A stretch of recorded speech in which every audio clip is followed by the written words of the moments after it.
So hey guys, welcome back to the channel. This is a story about What If Naruto Assassination Specialist. Part 2. If you guys enjoy this, what if? And you want to see part 3. Comment down below. And let me know before I start. Please do support for more awesome content. And leave a like and don't forget to subscribe to my channel. And also share this video with your friends. And check out the description. And check out my playlist. So let's start the video. Chapter 10. Meet the Enemy. The next morning. The sun rose up over the mountains, the orange haze and clouds drifting over the sky was like the eye of Kami itself was opening to the waking world. The singing of birds and the warm, welcoming arms of the rays of sunshine was the perfect cup of coffee for the people living in the surrounding lands. Everyone was up and about once more, packing up their tents and sleeping bags and getting ready to move out. A lot of the genin, especially Sasuke, Shino, Shikamaru and Kiba, didn't really need to prepare themselves for the journey since they had slept mostly in their present attire and along with Kakashi and Asuma. They'll pack up the camping gear and turning them over to their designated backpacks. It took just that much longer for the girls to get ready, fixing up their hair, adjusting their uniforms correctly, the usual for a more comfortable journey. The boys didn't care much for appearances and just got ready the old-fashioned way, unkempt and untidy. In the end, the only tent that was left set up was Naruto's tent, where Sakura and Hinata had spent the night, along with their extra company. Anko, who was not much of a morning person herself, had taken the liberty of spending the extra half an hour given to brush her teeth, have a cup of coffee, slip into her ninja outfit and in her semi-conscious state, get dressed. Everyone was careful not to tread on the still sleeping girl Naruto had picked up as they entered and exited the tent. Once everything was packed, the group gathered around the last tent standing, where they watched Sakura and Hinata try to gently wake the girl on the futon and under the sheets. They didn't crowd around as much, so instead took up a mere scattered audience forming a semicircle around the epicenter of focus. Kakashi and Kurenai stood by the Jiao, watching over the client and at the same time overlooking the commotion that was focused on the girl snuggled up in the sheets of Team 7's tent. Naruto managed to get past to the front and knelt down beside Sakura, Hinata, and the girl they have, up to this point, unsuccessfully tried to wake up. The blonde-haired genin looked up at Hinata. "How is she?" "She seems to be doing alright," Hinata replied in her usual, soft-spoken voice. "Her wounds have recovered remarkably fast and she seems to be responding well to her new conditions. I'm guessing it's the first time she's slept on a real futon in a long time," Sakura continued, smiling up at her male teammate. "You must have some really good mattresses, Naruto." Naruto smiled and shrugged. "I just get what I think feels the best." "So Naruto?" Kiba exclaimed from where he stood, arms folded over his chest and Akamaru perched happily on top of his owner's head. "What else was so special about this girl that you decided to save her?" The recipient of this question glanced up at Kiba with a more hardened expression than usual and replied in earnest. "Firstly, I would have saved her even without that viable reason. It was the right thing to do and I couldn't just leave her in there." He looked back down at the girl and placed his knuckles gently against her cheek and rubbed it soothingly, causing the girl to stir. "Secondly, this girl possesses a legendary." "Really?" Shikamaru asked. "Which one is it, Naruto-kun?" Ino asked, this new topic also catching the attention of Sasuke, Kakashi and those others who were more into the waiting and watching than the anticipation of a special technique. "Is it a Sharingan or a Byakugan?" Shikamaru asked, letting out a sigh. "Just what we need. What a bother." "No," Naruto said, glaring up at the group seriously. "She possesses the Rinnegan." There was a moment of silence that carpeted over the surrounding group as everyone attempted to process this new information. When it eventually settled over everyone, Kakashi was on his feet and the jonin standing around were in reasonable shock, including Anko. "What?" Kakashi said loudly. "A Rinnegan, barber," Asuma added. "That's impossible." Kiba snickered. "Are you sure you weren't hallucinating or something like Naruto? Maybe you were just dizzy from all the carrying you did with the Jiao." "It was no hallucination," Naruto said, looking round at his two teammates to see them staring at him in shock. He gave them a look of pure honesty and seriousness and they knew immediately from just looking into his eyes that he was telling the truth. Sakura and Hinata nodded their heads at him and they looked down at the girl as she began to wake. Everyone present held their breath and even edged in closer, leaning in anticipation for the girl's eyes to open. They did, fluttering open to meet the morning rays of sunlight and give off their shiny glow. The tint of purple, surrounded by the black ripples, made Choji, Shikamaru and Hinata back off slightly at the sight of them and awed the rest of the group. Kurenai and Anko blinked in surprise when they saw the rings in the eyes and its distinctive definite features. Though her eyes were half-lidded, everyone could see them and Naruto smiled when he saw the girl look in his direction. He grinned at her and gently ran his hand over her cheek. "Hey. Morning sleepyhead." The girl blinked when she recognized the hazy outline of the boy who had carried her out of the stocks. She knew who he was immediately and in response, smiled. She then slowly glanced around to her other side and immediately when she saw the numerous other, unrecognizable faces looking at her. Her response to this sight was also highly instinctive. The reaction was instant. The young girl let out a gasp of surprise and, scurrying out of her sheets, immediately leapt at the boy she knew saved her and hugged him to her, burying her face and hiding herself from view. It shocked Naruto and everyone else, and the blonde couldn't help but grin nervously at what had just happened.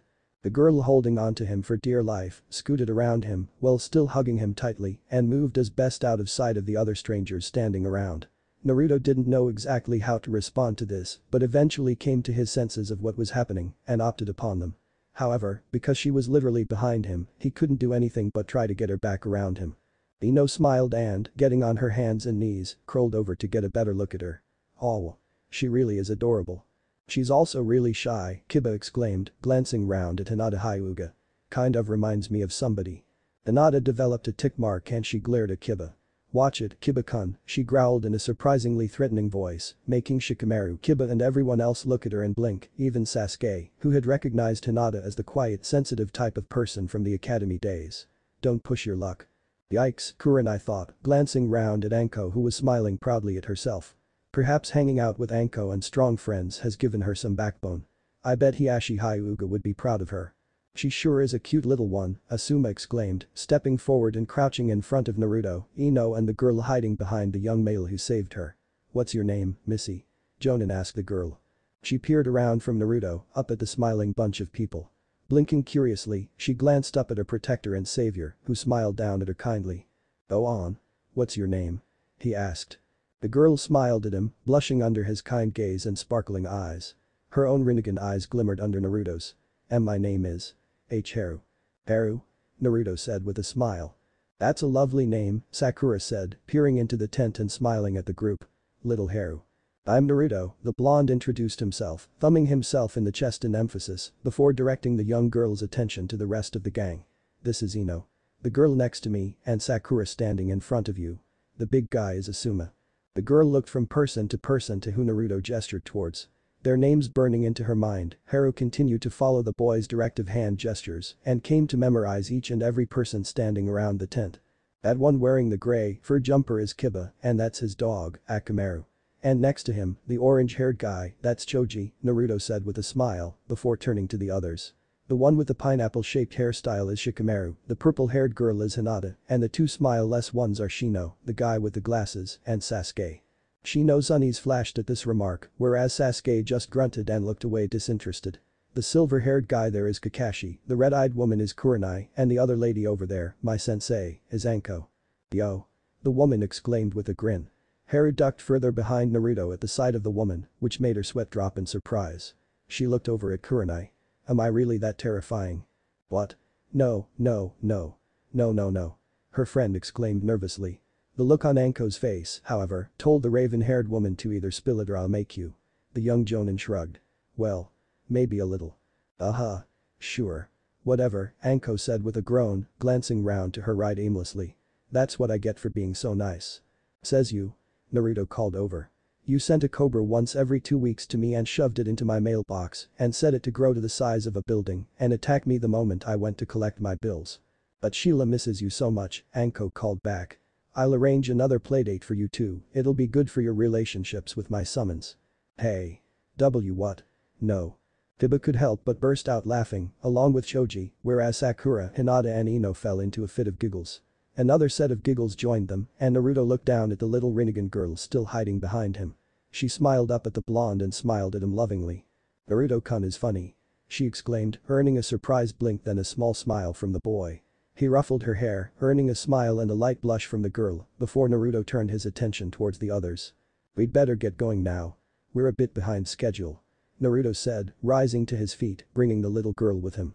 He smiled as she perched on his back and she smiled back at him in kind, everyone following the young man's lead and getting ready to head off. I'll help with the final preparations. With that in mind, Naruto slapped his hands together into an all too familiar hand sign and with a grin, puffs of smoke shot up outside the tent. Shadow clone jutsu. Naruto's physical copies then went about, collecting everybody's bags and handing each of them to their respective recipients before moving to and packing away the remaining collapsible tent. Once it was packed and everyone was carrying their weight under Anko's instructions, they formed into their convoy once again, this time with the 3 girls and a Naruto clone to carry the Jiao, while the rest of them formed a protective circle around their charge of charge. Within minutes, the group set off once more in perfect formation. Some time later. "Ah, stupid mosquitoes," Anko grumbled, slapping the side of her neck before looking at the mashed remains in her hand of the once rather large bug that had tried to drink her blood. She winced at the sight and wiped the excess blood and bug entrails on her jacket. "Why do they find me so appetizing?" "Oh, maybe it's because you keep eating dango like it was a prescribed medicine," Kurenai exclaimed cheekily, giving her friend a grin. Anko glared at her.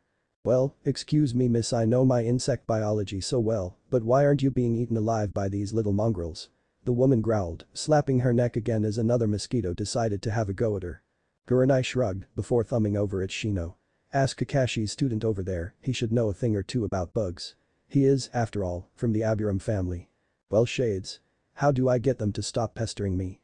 Shino's eyes flashed at her remark about his sunglasses and for a fact that he hadn't heard that nickname in a while.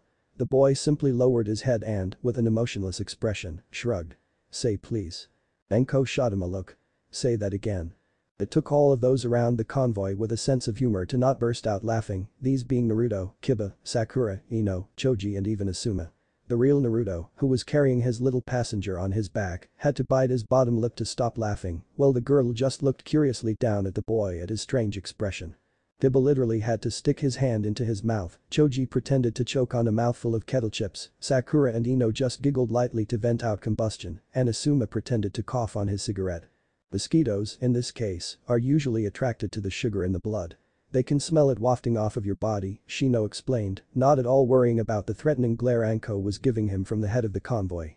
"I recommend some deodorant or, unless it is purely a medical concern, consult your personal doctor. And you tell them to buzz off."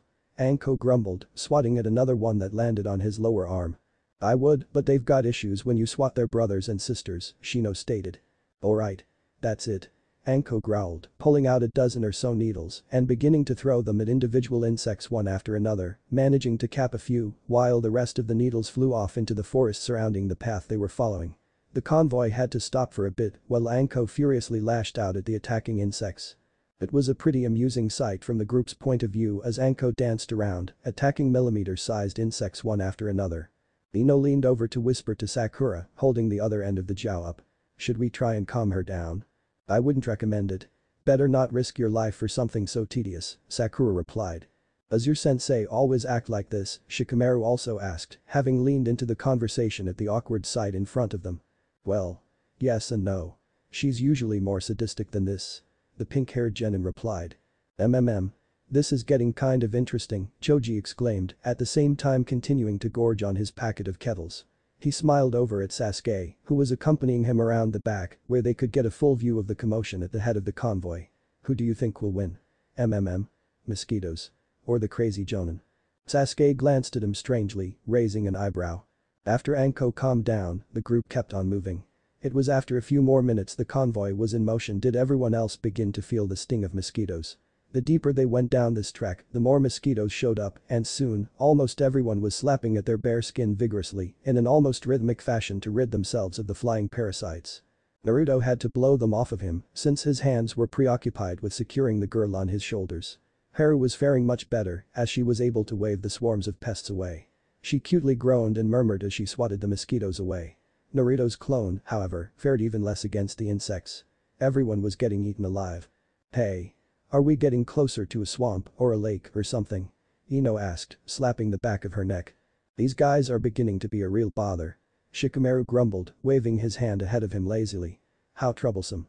"Seriously, Shino? Do something about these friends of yours, would you?" Kiba asked, waving away a cloud of mosquitoes that suddenly flew in front of him, Akamaru taking a snap at them, which parted funnily around his muzzle. "Fine." Shino mumbled. Slapping his hands together, he formed a series of hand signs. Then, as if he had just performed a wind release jutsu, the cloud of mosquitoes dispersed outwards from Shino's center, and soon the air was clear and the group was safe from further onslaughts. Everyone sighed in relief, especially those who had been bitten worse. "A time," Choji groaned. "Yeah. Sakura said, scratching at one of the many red marks on her upper arms. Don't scratch your wounds, Hinata stated. They'll become infected if you do that. The purple-haired girl cautioned all of them, rubbing some special lotion she had designed over her skin. The wounds are quite serious. Apply this lotion to them, they will disinfect them. The girl walked over to her friends and gave them each some, to which they gratefully accepted.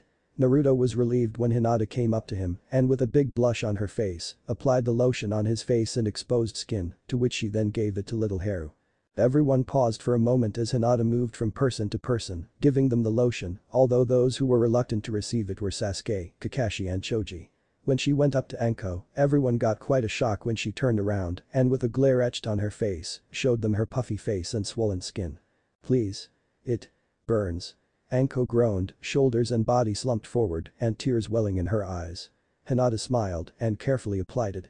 However, the moment her cream-soaked fingertips made contact with Anko's skin, the purple-haired woman let out a howl and clutched the side of her face in agony. Arg.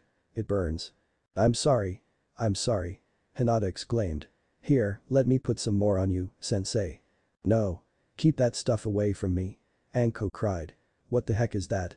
Acid.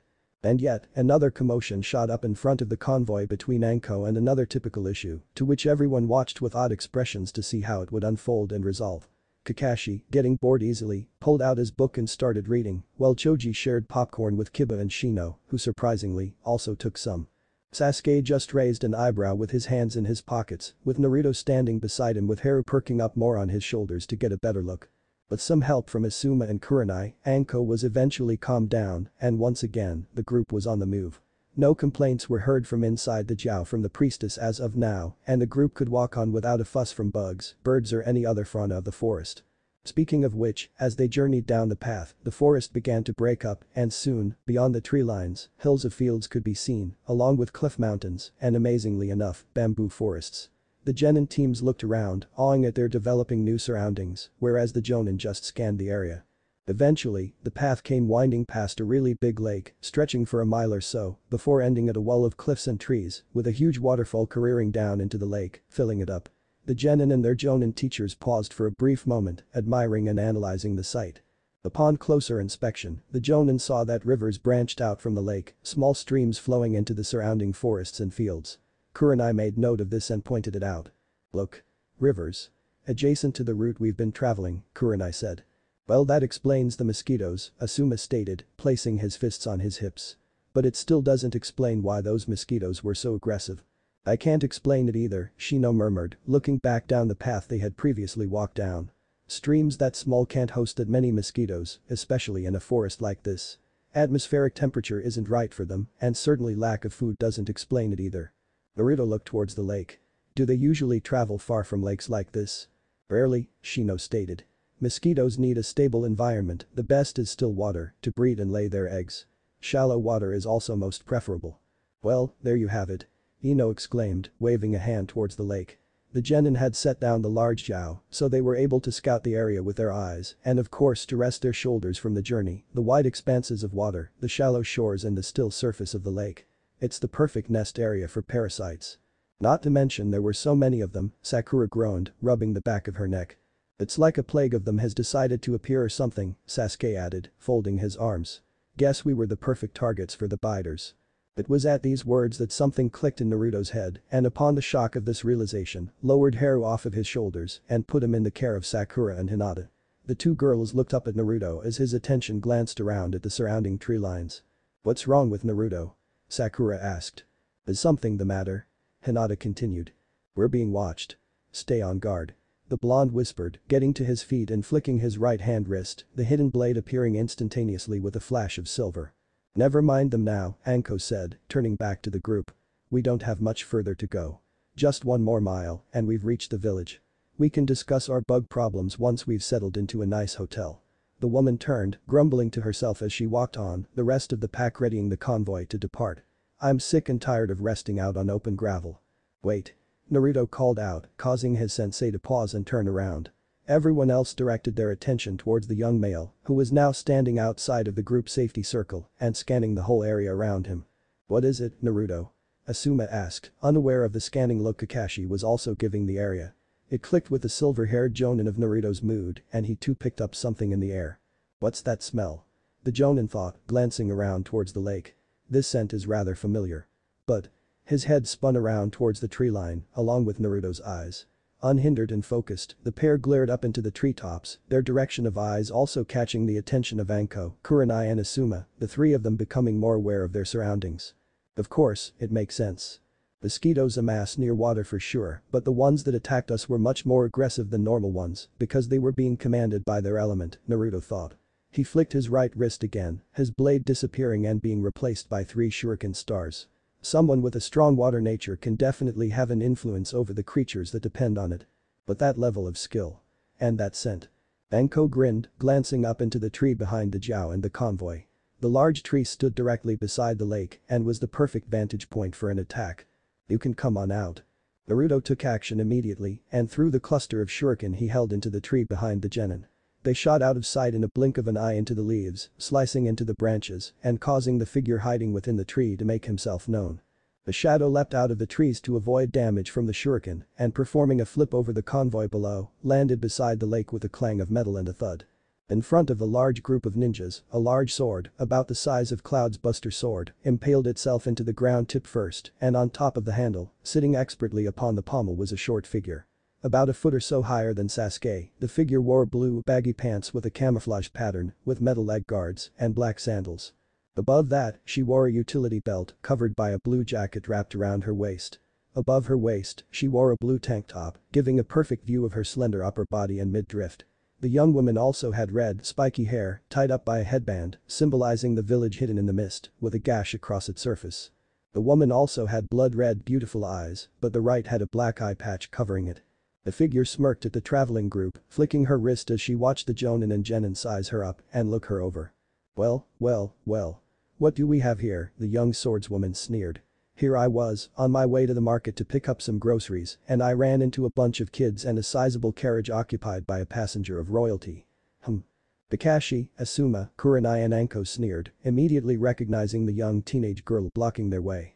Naruto was also glaring, while the rest of the genin, except Sasuke and Shino, were looking at the young warrior with doubtful and curious expressions, unaware of the danger that had just arrived on the scene. Haru, who was standing beside Sakura, hid behind the pink-haired Kunoichi at the sight of the new figure. Hee. If I capture the priestess, her village and Konohagakure will pay a lot to get her back. Who the hell is this, bitch? Ino asked. Another troublesome brother. Shikamaru groaned. First mosquitoes, now girls. What's next? If it isn't Ryoko Takahashi, rogue ninja from the village hidden in the mist, Anko exclaimed, placing her hands on her hips. You know. You're quite young for a missing nin. The young girl chuckled and glared at the lot of them. So. You know my name. I am honored, she said, before checking out each of the 4 jonin standing in front of her. And it truly is an honor to be recognized by 4 of the greatest ninjas of Konohagakure. Anko Mitarashi, the snake user of Konoha and one of its best interrogators. Kakashi Haddock. She looked towards the silver-haired Jonin, the copy ninja and wielder of the Sharingan Eye. Asuma Sarutobi, former member of 12 Guardian Ninja. And Kurenai Yuhi, Konoha's best ninjutsu specialist. You've been studying up on us, Kakashi said, pulling his hands out of his pockets and stepping forward from the defensive formation the 4 Jonin had taken up on sight of this new foe. That means you've been watching us for quite some time. The great ninja will always carefully study up his or her opponents before moving in on their targets.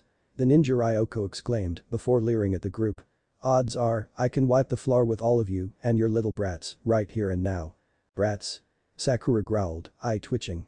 She's just a kid herself, Choji said. Why is she calling us kids when she's not even 18 years old? I'd say she's about 16 or something, Kiba said, before a lecherous grin appeared on his lips. But she is quite attractive. Look at that body. Akamaru groaned at this statement and shook his head, while Hinata, Ino and Sakura turned their glares on the drooling boy. One problem though, Kurenai stated towards the red-haired swordswoman, you've lost your element of surprise, which means you're going to have a hell of a hard time bringing down 4 jonin. It was pretty stupid of you making your presence known before attacking us, Asuma also added. It seems that the tables have turned in our favor. I'll take her out, Kakashi said, stepping forward and reaching up to his headband. If info on this one is correct, she should be a piece of cake to defeat. Ryoko smirked at the silver-haired jonin as he stepped forward further, the other jonin behind him taking cautious stances. Don't do anything reckless, Kakashi, Asuma warned. She may be a kid, but she looks strong. You don't need to worry about anything, Asuma, Kakashi replied, slipping his headband up to cover his forehead completely and revealing his scarred eye. When he opened it, he revealed his blazing red Sharingan, the tomo circling the pupil spinning in preparation. I'm pretty confident in my abilities to defeat this opponent. Sasuke and most of the genin behind the four jonin spotted the silver-haired jonin's secret device when he glanced behind him and winked at the groups watching. There's no need for concern, guys. What's that? Sakura asked. Is that the Sharingan? Hinata spoke up, blinking in surprise. It can't be. Sasuke shook his head in disbelief and looked back at his sensei to see if he wasn't dreaming. I thought the Uchiha clan was the only clan that possessed the Sharingan. How was Kakashi-sensei? Just as Kakashi was readying himself for a fight, a blonde blur shot in front of the jonin, and when the cloud of dust dissipated, it revealed the spiky-haired Naruto standing there, face to face with the red-head swordswoman. Everyone in the vicinity blinked in surprise at the blonde's appearance, even Ryoko, as the two of them exchanged glares. I'll fight her. Naruto stated. Chapter 11. Naruto fights the enemy. What? Kakashi blanched. Naruto, you're out of formation, out of line, and out of your league here, Asuma-sensei said, stepping forward. Let Kakashi handle her. Naruto frowned and glared more seriously at the woman in front of him, her lecherous smile making him feel a little on edge. He pointed a finger at her accusingly. You're one of the 7 legendary swordsmen of the mist. Ryoko Takahashi, also known as the Siren of the Hidden Mist. Like all the swordsmen, you are a deadly combatant and listed prominently in the bingo book, an S-class criminal. Everyone was gobsmacked at the attitude and knowledge Naruto displayed, especially those who have known him mostly for being the cheeky, energetic clown of the class, or the dead last. At least, he wasn't that now, but still maintained his title of being unpredictable. Ryoko grinned at the boy and, kicking the sword's handle she was perched on, flipped it behind and over her, and she landed gracefully on the ground while catching her spinning sword in one hand. The red-haired woman grinned at the blonde. Do you know me? She exclaimed. This is interesting. A brat like you bearing knowledge of the Mizukage's greatest right-hand shinobi. You'd be surprised how much more I know about your lot, Naruto stated. Nevertheless, you should listen to your teachers, brat. You're way out of my league. Ryoko said with a grin. You're too young to be my opponent, not to mention a mere genin. Think so, Naruto growled. Reaching back to his pouch, he pulled out a small scroll.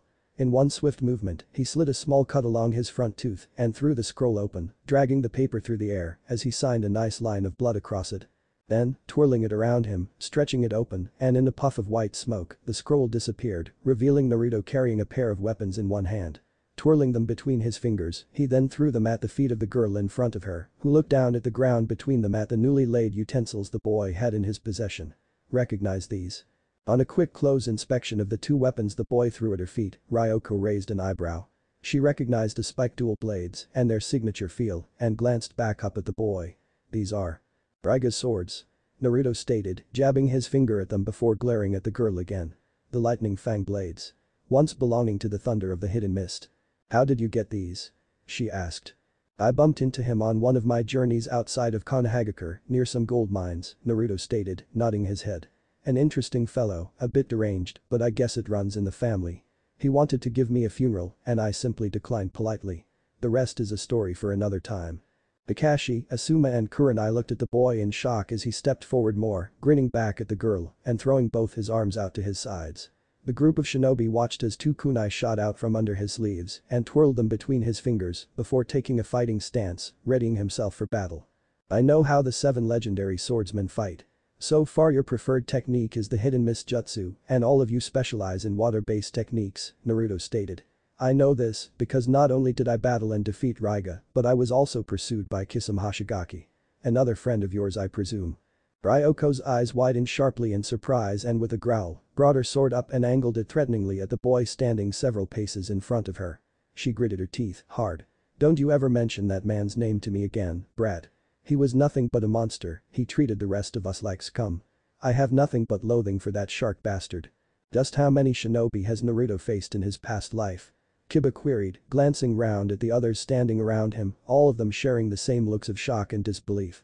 Is anyone else besides me finding the situation hard to believe, or am I just a lone wolf hunting in the snow for answers here? I think we're all trying to figure our way out of this debacle, Kiba, Ino murmured dazedly, shocked at the amount of confidence, skill and knowledge Naruto had just displayed right now. When did Naruto get so smart? You see, this is what happens when you have doubts about someone, Choji pointed out.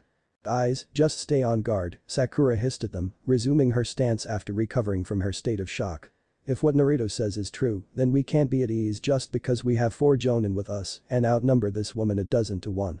You may just be a kid, but believe me when I say this, I won't take it easy on you. Kyoko said, a grin re-emerging on her lips. I've come across hundreds like you.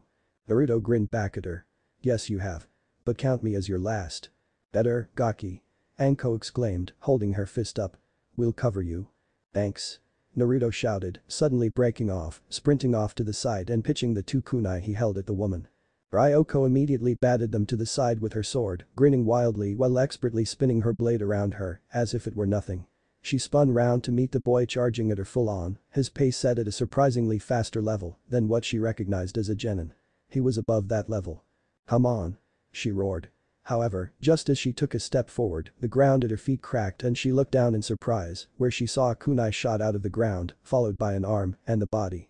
It came as quite a surprise to her to see that it was the boy that emerged from the ground, the same one charging at her. What?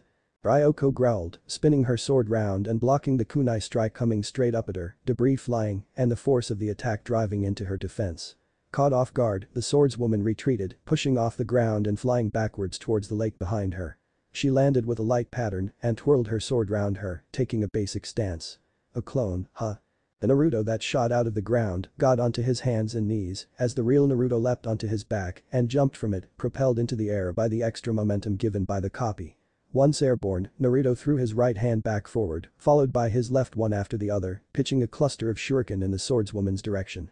Ryoko grinned cockily and avoided each of the shuriken, backing away slowly as the blonde plummeted towards her. This is nothing, brat. She exclaimed. You'll have to do it. A lot better, huh? A voice sounded from behind her, finishing her sentence. Ryoko spun around in surprise, seeing a mass of 20 or so Narutos charging at her across the water. What the? Surprise. They all yelled, leaping at her one after another, continuing their assault while circling her at the same time. Ryoko spun her sword around her, striking at the first clones attacking her. A couple of them puffed away, while more of them drew kunai blades and began lashing out at her with multiple attacks with unexpected skill, precision and speed. The swordswoman, underestimating her opponent, found it difficult to fend off the volley of attacks while attempting to thin out the enemy's numbers. The 2 combatants danced across the water, performing a variety of attacks, blocks and counters, with Ryoko being forced into a very narrow close combat fight as her sword was a little too cumbersome to be used in point-blank combat. He's running on the water. Choji shouted. That's rather surprising, Shino murmured. How is he able to do that? Not even we can do that now. Kiba exclaimed, blinking in shock. Heck, we're still just learning how to climb trees, damn it. Apparently, Naruto has learned to progress on his own fairly well without having anyone to teach him, Asuma said, glancing over at Anko across the faces of a shocked Kakashi and a shocked Kurenai. I guess, aside from his own personal studies, you've taught him a thing or two as well, haven't you Anko? Every chance I got, Anko exclaimed, crouching low onto the ground and placing her hand on the earth while watching the battle unfold on the water's surface. Clanging of kunai rang out, along with sounds of fists and kicks making contact as the Naruto clones continued their assault, soon to be joined by more. Since when did Naruto learn how to water walk? Kakashi asked, looking down at Anko. He's far more advanced than the other students. What have you been teaching your team? A lot, actually, Anko explained. I first allowed them to adjust to their new conditions and environment and am allowing them to bond as teammates. This allows them to build confidence in each other and their abilities. I have also sent them a lot. Errands, strength building, chakra exercises, and simulated various types of battle situations. I have to say, the 3 of them are quite strong individually and not just together. What about Sakura and Hinata? Kurenai asked. I'm sure they've got a trick or two up their sleeves. Anko said with a grin. The Jonin came to a silent, unanimous vote to never like that grin she used. Heh. Come on, brat. Is that all you've got? Ryoko exclaimed, blocking multiple strikes from the kunai-wielding blonde as he came at her with a series of advanced jutsu attacks, making the woman move her sword around her at impossible angles. However, despite the boy's efforts, the red-haired swordswoman found herself toying with the young genin. Naruto came at her with a slash, which she caught in a grappling lock. You've got good skills. Don't waste it.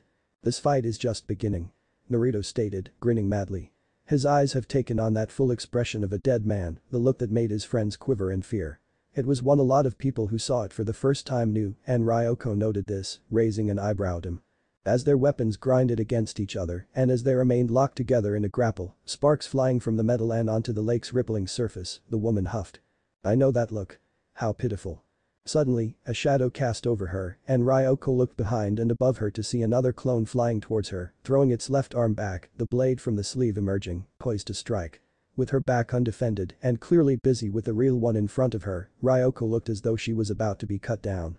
However, just before the Naruto clone could reach its target, the swordswoman decided to lose the training wheels and take this boy on more seriously. Smirking, she shoved the boy she was locked in a grapple with away and then spun around, her sword blade flashing through the air before cutting through the fake opponent just inches away from landing a killing blow. She took it out and it vanished in a slash of wind and a puff of smoke. Not bad at all. Naruto once again spun in from the guard break with another slash of his kunai. Ryoko met his blade with her own, effortlessly knocking him back with another slash on her next spin around. She then leapt at the boy, bringing the sword up in two hands and bringing it down onto the boy, only to have him block it with two more kunai, sparks flying as she pressured him with the massive sword. Naruto gritted his teeth as he held her blade back, the red-haired swordswoman huffing as she put more strength and pressure onto the blade, attempting to break the boy's guard. However, much to her surprise, she found it hard to do so. Grinning, Naruto glanced to his right. "Hinata. Go for it." "Huh?" Ryoko also looked, only to see the blur of a palm strike appear out of nowhere. With a slash and a grunt, the woman leapt back, avoiding the strike. Landing away from her opponent, she brought her sword around as a barrage of close combat blows laced with chakra began bombarding her from the front. Ryoko backed away, bringing her sword to bear and blocking the series of attacks high and low from this advancing new opponent. The side of her sword caught all the blows, thumping against the thick metal and going off with loud thuds and clangs. 6 trigrams strike. Hinata shouted, Byakugan flaring as she thrust 2 fingers forward, a burst of bright blue chakra, knocking the defensive Ryoko staggering back. The young Hyuga dropped low and watched as her opponent shook out of the attack. 8 trigrams palm. The girl shouted, again thrusting another palm strike forward, the blade of wind emerging from it whacking into the red-haired swordswoman like a pulsating shock wave. However, Ryoko managed to bring her sword up and sliced at it in kind, cutting the force of the attack effortlessly. "A new opponent, huh?" Ryoko exclaimed. "Bring it, girly." It came as a big surprise to all those watching that not only could Naruto walk on water, but Hinata as well, and soon should another.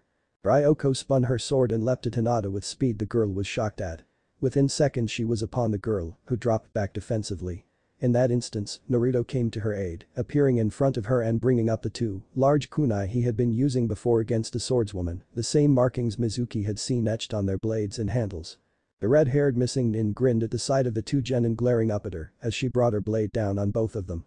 Die. Acting quickly, Naruto got onto one toe and pivoted into a spin, grabbing Hinata and in a whirl of leaves, vanished. Ryoko's blade struck the water's surface with a splash and she gritted her teeth in annoyance. That irritating, no god brat. She looked up, seeking out her opponent, but was distracted by a shadow growing around her. Hinting that someone was attacking from above, she glared up towards the sky to see the outline of the pink-haired genin flying down at her from above, fist curled back and glowing blue with the aura of chakra. The girl's descending speed was incredible, and Ryoko was caught off guard when the girl thrust her fist down at her. "Take this." An explosion of water shot up from the lake when Sakura impacted against it, the fate of her and the swordswoman masked by the walls of water. The genin looked on in shock, as well as the jonin, save for Anko, who was grinning proudly as she watched her students tackle on the missing nin head-on. It didn't take long for the wall of water to fall back into the lake, and as it was still showering droplets, everyone could see what was happening. Ryoko leapt backwards from the center of the explosion of water, followed by a charging Sakura, kunai held in hand. She lashed out at the woman with controlled attacks, her blade twirling between her fingers on every return and clanging against the defensive parries made by the red-haired woman. Catching the pink-haired girl in a grapple, Ryoko grinned down at her as she held the girl's strike down with the tip of her sword's blade. "Please. You think you can kill me? You little bitch." She growled, swinging her sword downwards, knocking Sakura back, who then leapt into the air and performed a flip.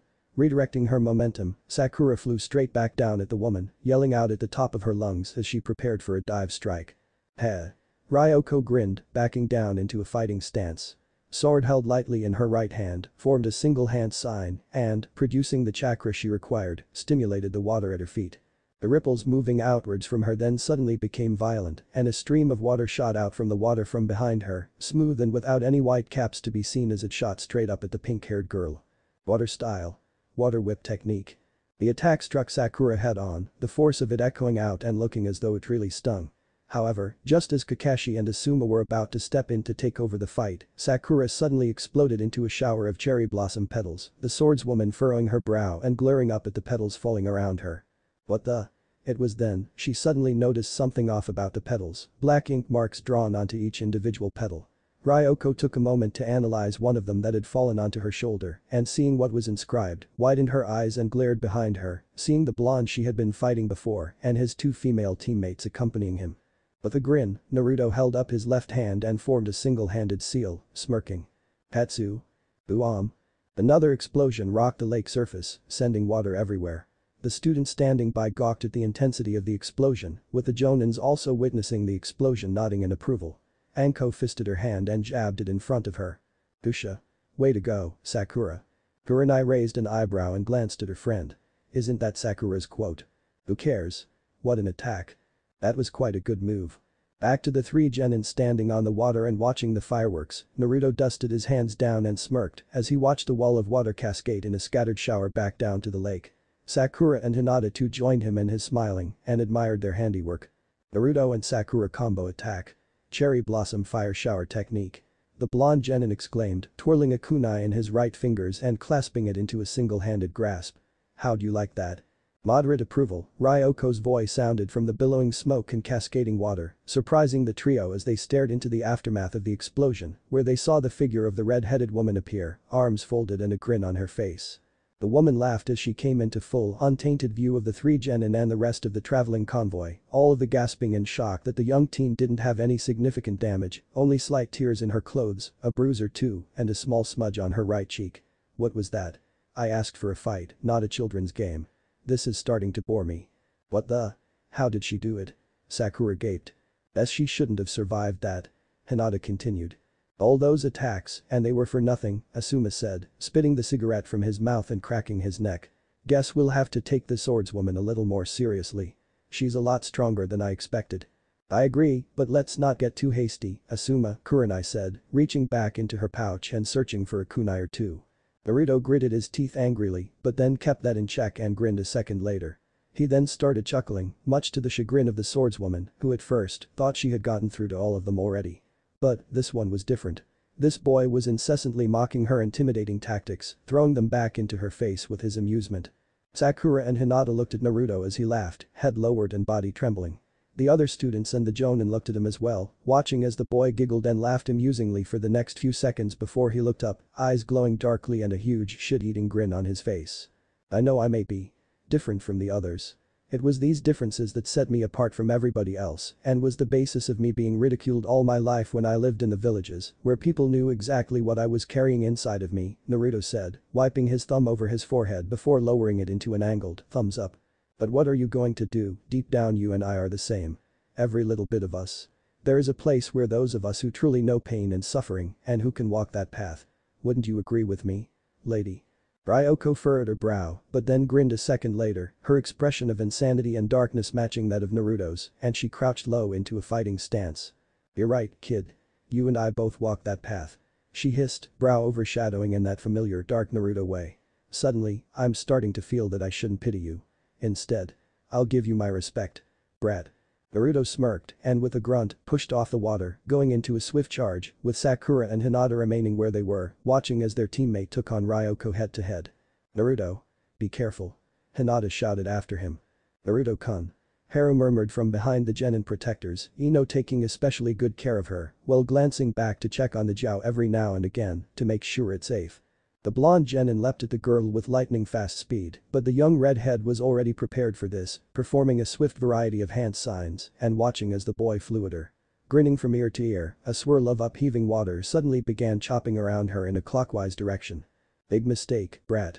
Watch out, Naruto. Anko shouted. Too late. Water style. Multi-water whip technique. Ryoko shouted, and a dozen or so streams of water shot out of the surrounding whirlpool at her feet and whipped through the air, directly towards the boy.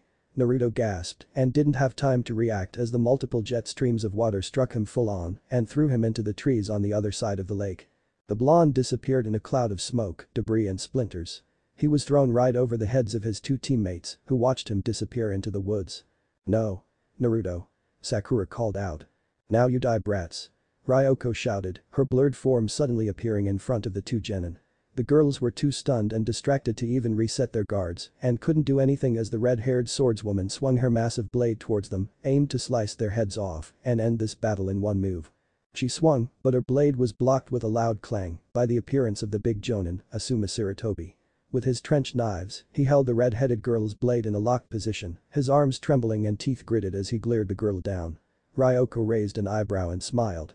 "Oh. Interesting. Sakura. Hinata. Go find Naruto. See if he's okay." Asuma shouted. "We'll take care of this." With a yell, he shoved the young missing nin away, with the red-haired swordswoman landing several meters back and taking a stance, watching as she was surrounded by Kakashi, Anko and Kurenai, the four jonin taking up position on all her sides. The two girls nodded in understanding and ran off across the water toward the area Naruto was hurled into. They disappeared into the broken trees to search the branches and undergrowth. Meanwhile, the other students stood guard of the Jiao and Haru and watched the battle that was to take place between the Siren of the Hidden Mist and the four strongest of Konohagakure. Ryoko stood in the box made by her opponents and looked around at the four of them, a grin on her face. She was met by the blades of Asuma, the Sharingan of Kakashi, the red eyes of Kurenai, and the grin made by Anko. However, in spite of the fighting stances they took and the threat they posed, she could tell they were nervous. The woman chuckled and spun her blade in her grip, swinging it through the air before resting it on her shoulder, taking a stance in preparation for the showdown. "Ha ha. I remember when I faced down four jonin like this before," Ryoko exclaimed. "They were truly impossible odds. Heh. I've done this hundreds of times before. Don't think you'll fare any better against me than those who have tried to take me on." The four jonin hardened their glares. "Enough of this foolishness," Kurenai growled. "We're going to end this here and now. Prepare yourself," Kakashi stated.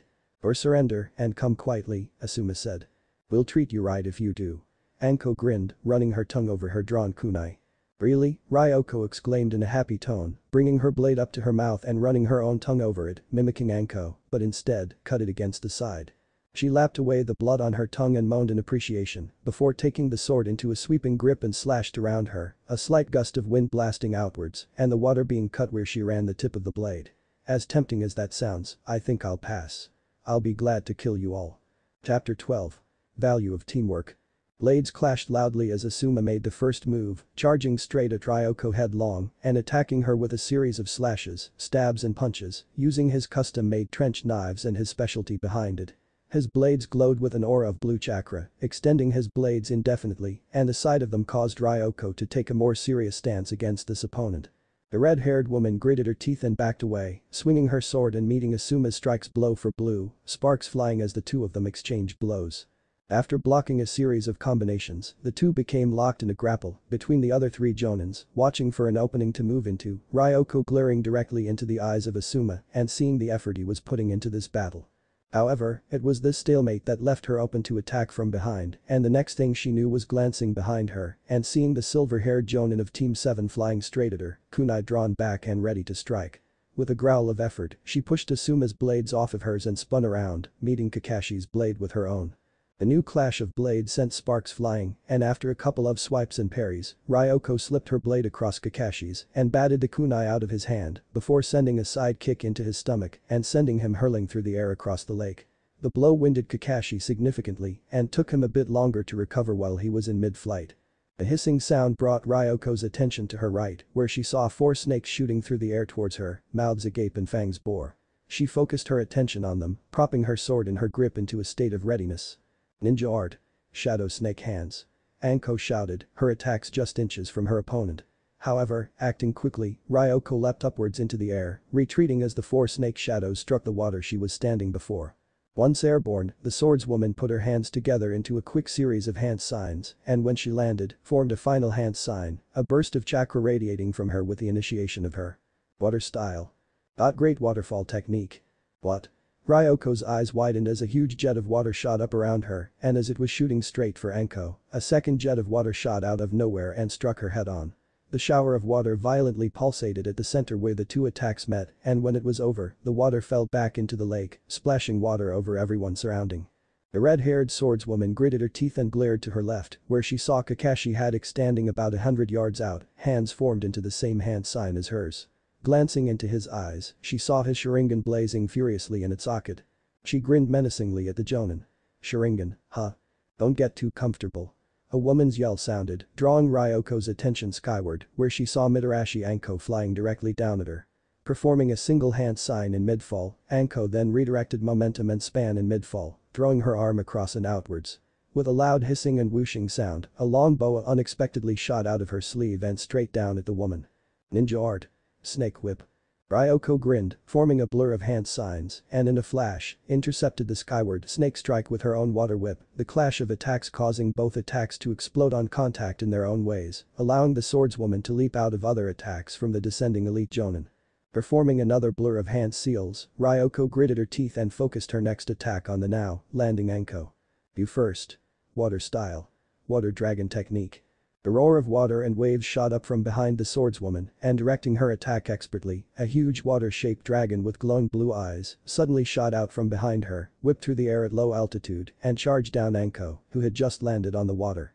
The purple-haired woman was unable to do anything in her state, and just as she was about to form her own hand seals to parry the dragon, it was already upon her. However, seemingly out of nowhere, a kunai shot straight into the dragon and on contact, exploded. The force equalized against the technique, destroying the dragon and setting clouds of steam and water flying everywhere. Ryoko cursed and glared through the thickness of the raining mists to see who had intercepted her technique. But before she could do anything, she suddenly got a strange heavyweight feeling and her arms became stiff. Glancing behind her, Ryoko saw that a tree had shot out of the water and with wet vines and branches entangled around her and restrained her against the base. The tree quickly took shape and hardened, keeping the swordswoman in place. Ninjutsu? The swordswoman grumbled. That's right. Kurenai exclaimed, the raven-haired woman emerging from the same tree just inches above Ryoko. The woman grinned as she glared down at her, kunai drawn and ready to strike. Now, it's all over for you. Huffing, Kurenai thrust her blade straight down at the swordswoman, aiming directly for her heart. She struck, impaling the girl with her weapon. The redhead coughed up blood the moment the blade made contact, and she glared hazily back up at the Jonin responsible. You know. This is becoming a real pain, Ryoko choked out, grinning a second later. Kurenai's eyes widened in shock when, unexpectedly, the red-haired woman dematerialized into water, falling back into the lake on which they were fighting. Deactivating the illusion, Kurenai found herself staring at an empty space, with Anko on her knee several meters in front of her, and Kakashi and Asuma standing separately in defensive positions, having watched the attack take place from a distance. The water clone. Kakashi mouthed, looking around from side to side before laying his eyes on a particular area of the lake just a few meters out. Directing attention from the other Jonin, they watched as a shape suddenly began to form from the water, and within seconds, the subjugation took on color and defining edges, and soon enough, Ryoko reappeared, sword on her shoulder and a smirk on her face. Asuma clenched his teeth and, taking up blades, charged at her. Enough tricks. He shouted, launching himself full pelt at her, taking a strike. The swordswoman was prepared, twirling her sword in her grip and swiping out at Asuma's strike in a counter, knocking his attack back and moving into attack mode herself. Soon, both of them were exchanging blows, lashing out with their weapons at each other and skipping across the water. Asuma was forced to back down at the ferocity in which this woman attacked him, soon to be joined by Kakashi. The two Jonin then engaged Ryoko, attacking her from left to right, attempting to drive her into a corner. But the woman turned out to be a slippery opponent and managed to break out of the engagement. Parrying their last blows, she crouched low and leapt high. Gaining height, she then directed her descent a few seconds later towards Kurenai. Spinning her sword around, she shot down at her in an attempt to land a killing strike as the raven-haired woman prepared herself with her kunai. Suddenly, a flash of orange caught Ryoko's attention. From left and right she glanced, where she saw two massive spheres of fire shooting at her from both sides. Kakashi and Anko had taken initiative, intent on frying her. Changing tactics, the woman brought her blade around and spinning around in midair, summoned jets of water from the lake below, which spun around her and enveloped her. In a blink of an eye, when the balls of fire struck the shield of water formed into a protective shield around the target, they exploded on contact, sending clouds of smoke and cinders everywhere. Kakashi, Anko, and everyone within range shielded their eyes at the blast waves rupturing from the epicenter of the explosion. When the fiery smoke cleared, eyes returned to the battlefield, looking up to see what had happened. Amidst the mist and fog of what had formed from the attack, the Jonin and the audience standing on the sidelines furrowed their brows and scratched their heads in puzzlement when they saw no signs of the red-headed swordswoman. Ino shrugged. Is that it? Could be, Shikamaru mumbled. Where'd she go? Choji shouted, putting his hand to her brow and looking over the lake. She could have been disintegrated in the explosion, Kiba stated, sniffing the air. Her scent's still here. No ninja with that kind of power could have been defeated like that, Shino murmured. She managed to produce a shield before the fireball techniques hit her. Plus, there would be remains of her all over the place, Sasuke added. Even 2 fireball techniques would have left traces of her physical being on the lake surface. Eru curled up next to Ino, hugging her leg as she looked out onto the lake. I'm scared. Ino looked down at the girl, seeing the terrified expression on her face, and knelt down to comfort her. She patted the girl on the shoulders, soothing her softly. It's okay. I'm sure it's over. Asuma hardened his glare on the area the explosion took place, trying to pick up any trails that would indicate the woman had managed to evade the attack. However, just before any of the Jonin could figure out what had happened, the trench knife-wielding Jonin suddenly picked up the sound of water rippling behind him, and he spun around, leaping back just in time to avoid the huge blade swinging through the air. The blade grazed the knuckles of his right hand, drawing blood, with Asuma retreating to a safer distance. Now that she had revealed herself, all Jonin refocused attention on the swordswoman.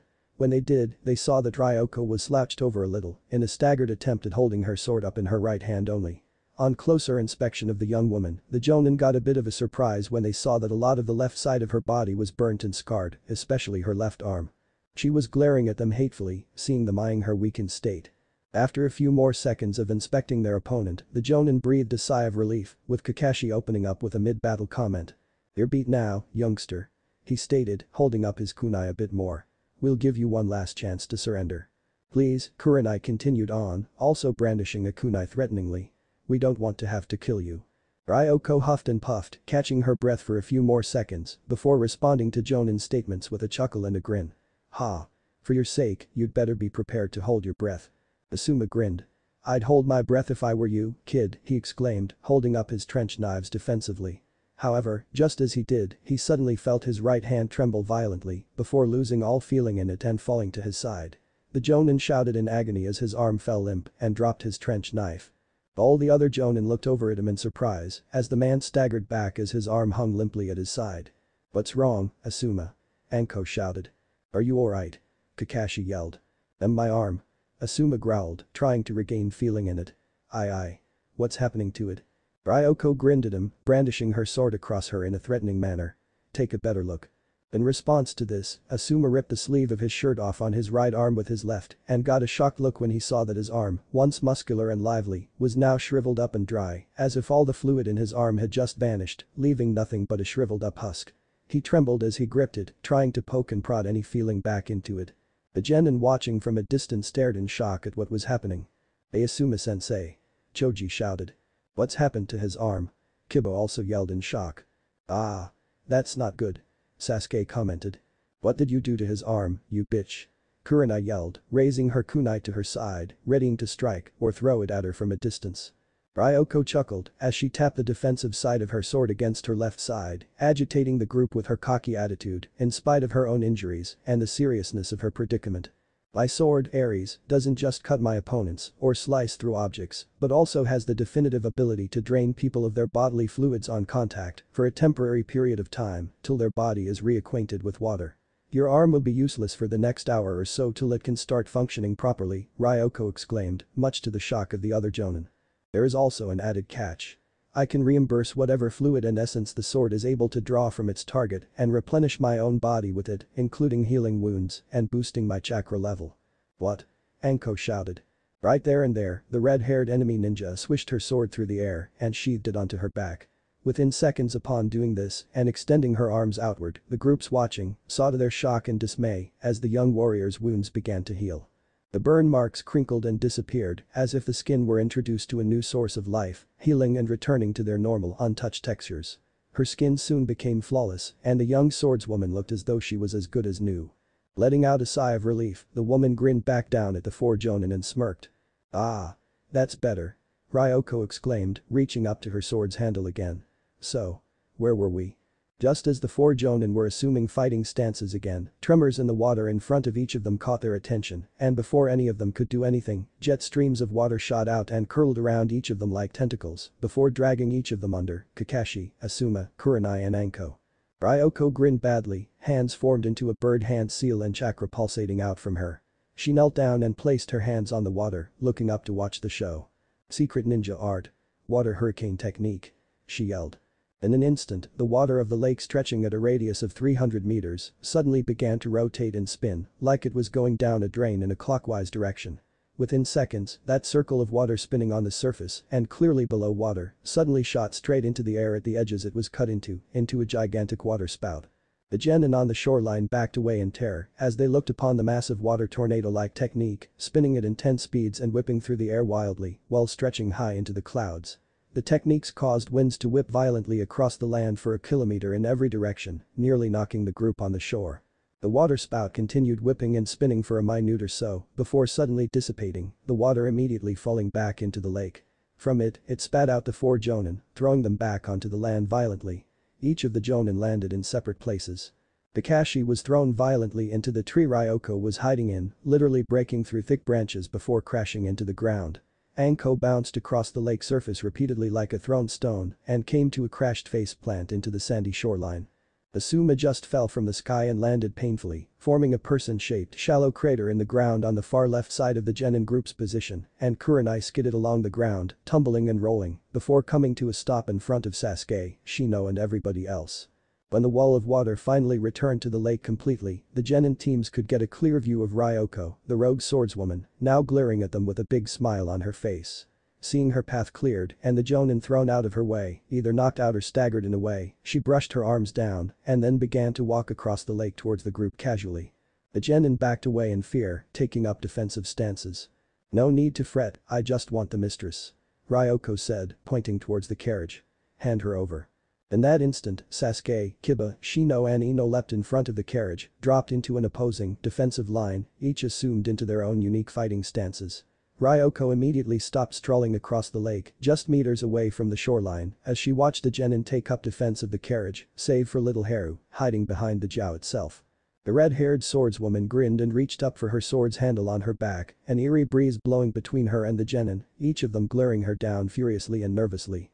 They were unable to hold in their heads the sweat forming on their faces, as they had just witnessed this woman bring down 4 jonin with a single move, and from the looks of it, permanently. "Heh.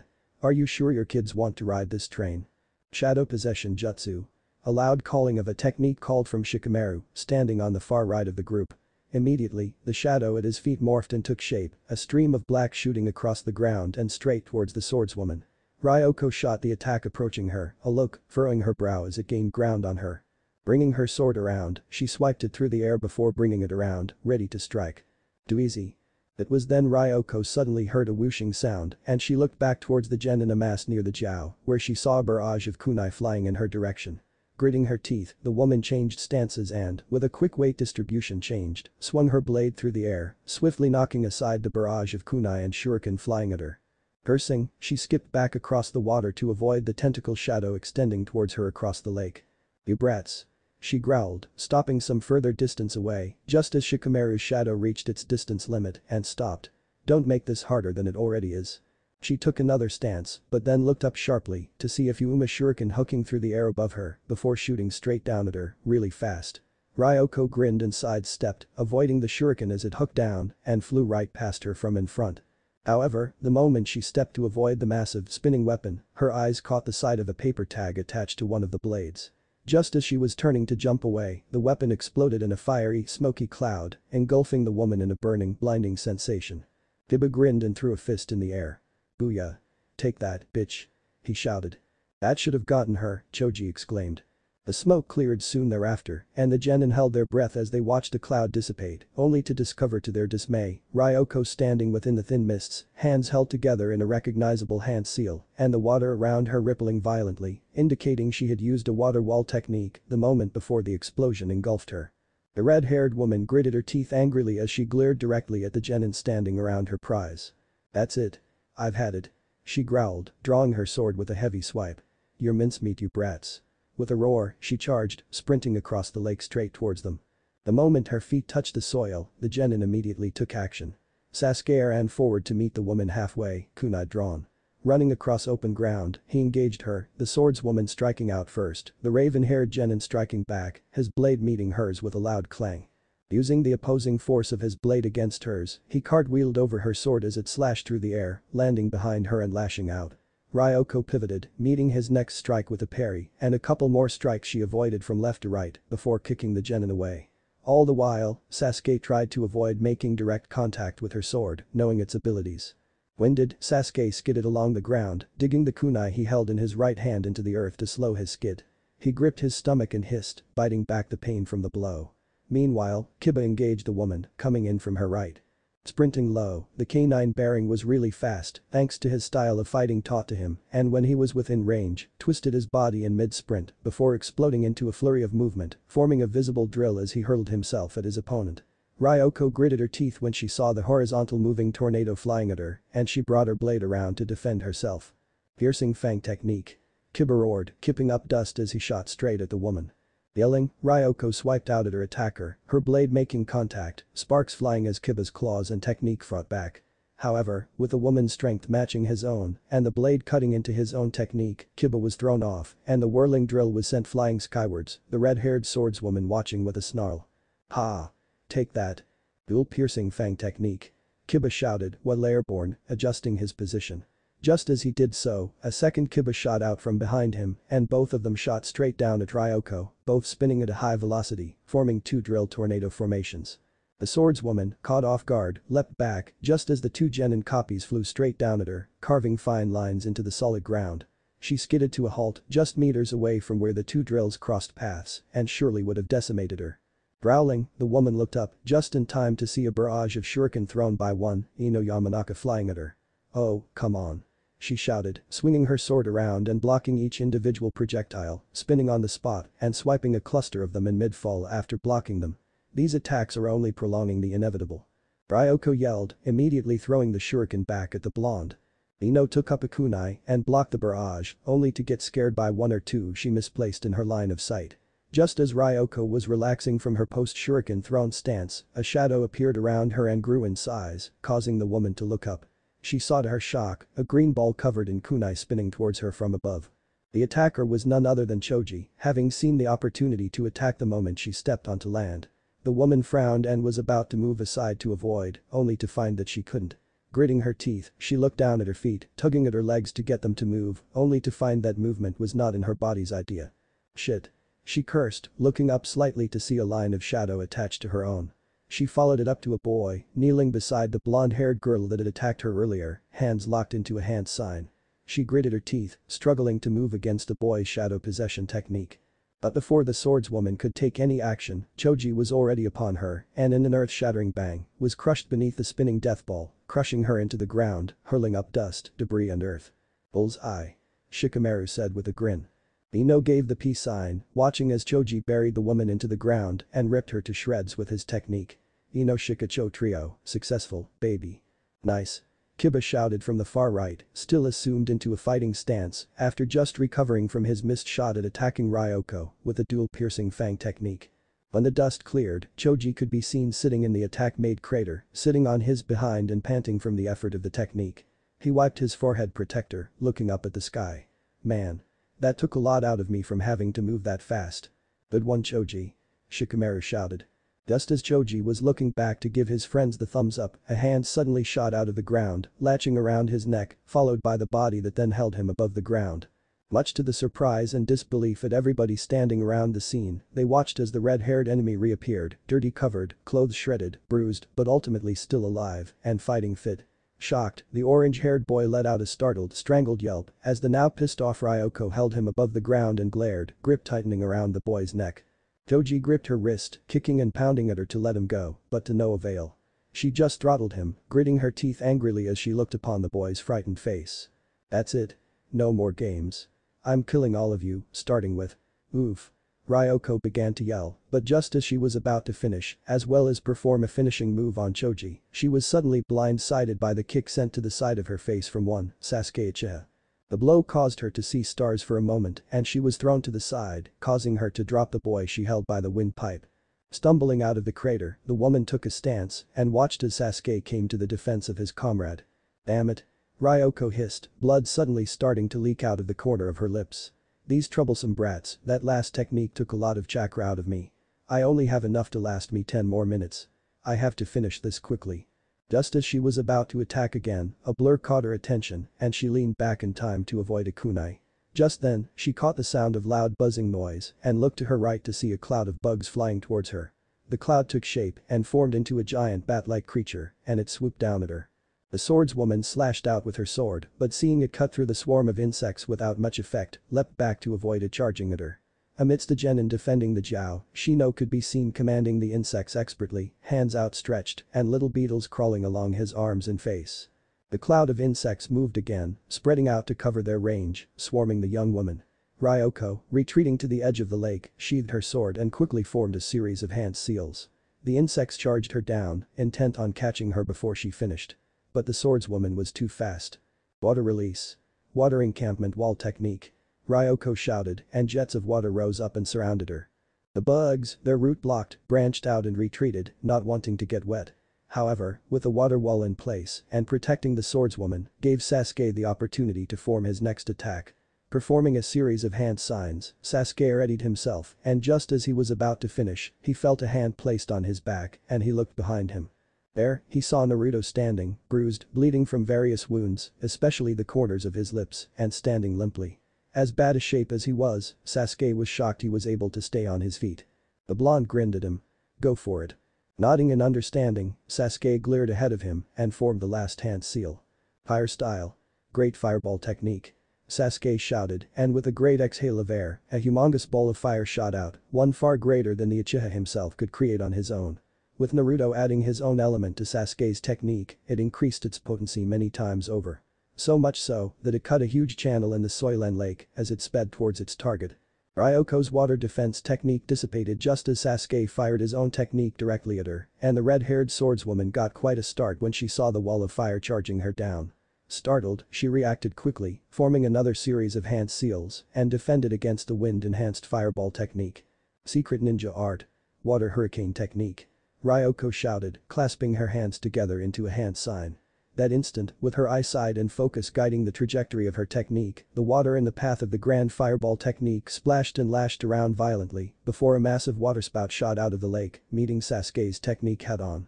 The two techniques clashed in a violent storm of fiery orange heat, steam and clashing waves, as the two techniques both cancelled each other out. Within seconds, both attacks began to dissipate. While focusing on blocking out the fireball technique, Ryoko failed to notice the shadow approaching her from behind. That was until she saw the reflection in the water at her feet and the young swordswoman looked up behind her in surprise. She saw the pink-haired genin that had attacked her before, descending from the skies above, first cranked back and glowing with blue chakra. Cursing, knowing that she was too caught up in cancelling her technique while defending against the fireball attack, had to move in order to block Sakura's incoming punch. The young genin let out a roar and threw her fist forward, hoping to hit her target in the head. However, all she did was hit the side of Ryoko's sheathed sword on her back, the attack resounding with a loud clang, throwing both combatants flying. Ryoko spun and stumbled across the water, knocked off balance, whereas Sakura was hurled across the lake, surprised at the equalized force her punch met. At that moment, both the hurricane technique and the grand fireball technique cancelled out, leaving a very weary Sasuke standing on the shorelines. Ryoko regained her balance and made a grab for her sword. Her vision blurred and she felt a little lightheaded and she figured it was either from the horse kick-like blow she received in the back or the lack of chakra. Whatever the case, she was on her last legs. "Aren't you?" she shouted, unable to finish her statement when another blur shot out from the water and steam falling back into the lake from her used-up technique. Her attention changed and she barely managed to avoid the lightning-fast strikes of her attacker, which turned out to be a renewed Hinata. A young Hyuga lashed out with a fury Ryoko was not prepared for and the red-haired swordswoman had a lot of trouble blocking the blows before she was able to retreat safely. Blocking Hinata's last palm strike with the edge of her sword, Ryoko hopped back across the water, now in defense mode and unable to return any of these new attacks with her ninjutsu. She growled and shook her head, attempting to maintain consciousness. "When I get my hands on you, you're all dead." "I'd like to see that." Another shout sounded from behind her and Ryoko looked over her shoulder. Her eyes widened when she saw the spiky-haired blonde from before flying at her from just a few feet out, right arm outstretched and holding what looked like a blue ball of pure energy, pulsating and spinning with unbelievable energy. The clone that was helping to give the technique spin vanished the moment it was completed and when it was, the swordswoman saw that it was the size of a basketball. Ryoko gritted her teeth and brought her sword around to attack. "Hope you're ready." "No." Ryoko growled, slicing out at the descending boy with her blade. However, with a change in direction, Naruto ducked underneath it and landed on the lake. This put him right inside of the woman's defenses and striking range, but she had left herself completely open with that last strike. He pulled back, ready to attack. However, he stopped himself the very moment he looked into Ryoko's eyes.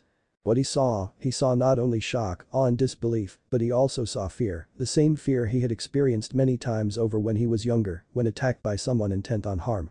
That segment of a second gave him a clear view of what his opponent had experienced in her own past life, reflected in her eyes. He didn't know how to explain it at first, but he knew he just couldn't bring himself to kill her, not yet. Killing wasn't foreign to him, but in this case, he opted for a different approach. At the last second, Naruto changed the flow of chakra to his arm. The blue sphere that was easily recognizable as the Rasengan suddenly shattered like glass, chakra shards flying out of his palm and disintegrating into what looked like flakes of snow that began to whirl around a disfigured version of the Rasengan. This version was much smaller than his Adama Rasengan and resembled a small whirlpool or tornado in his very palm. Wind release. Broken Rasengan. Naruto shouted, thrusting the attack into Ryoko's stomach.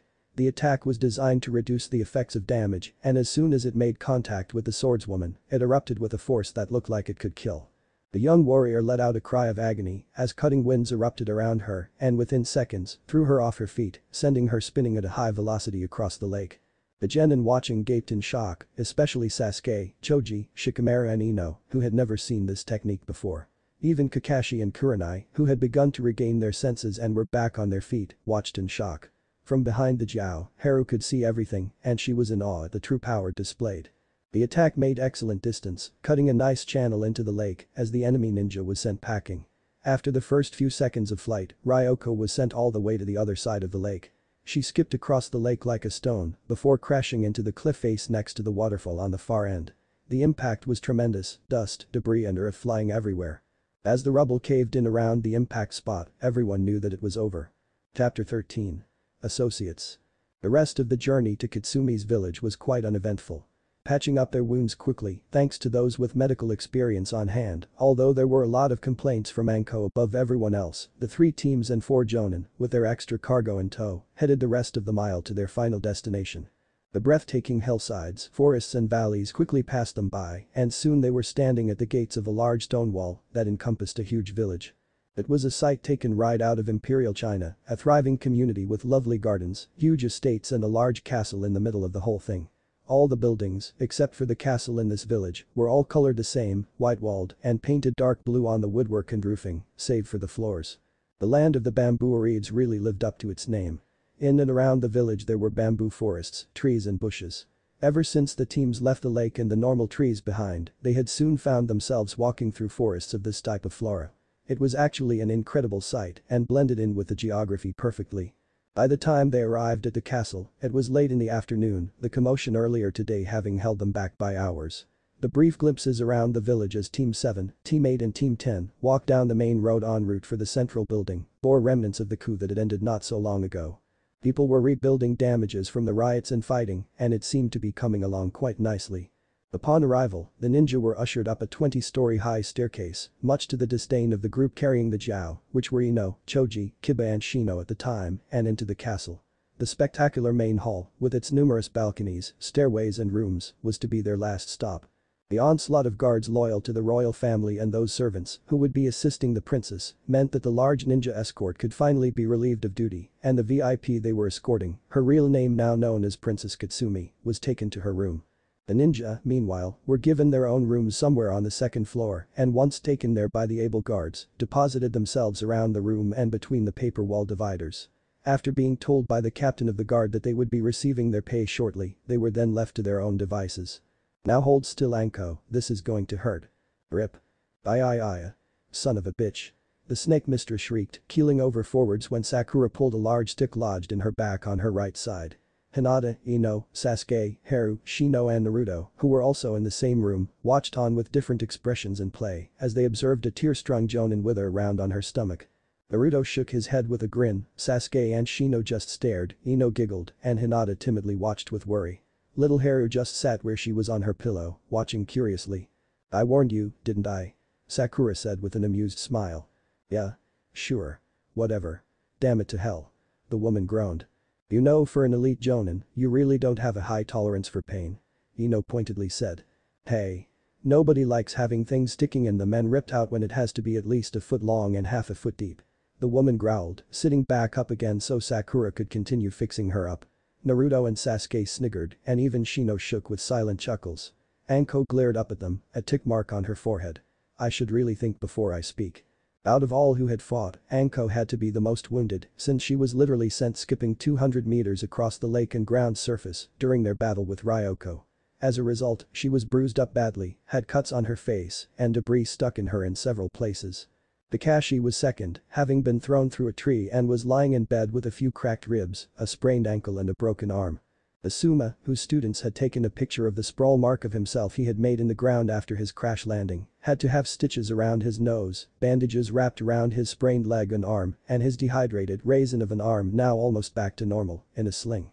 Kurenai just had a concussion, with a bunch of bruises and cuts to boot. Overall, the group was pretty much okay.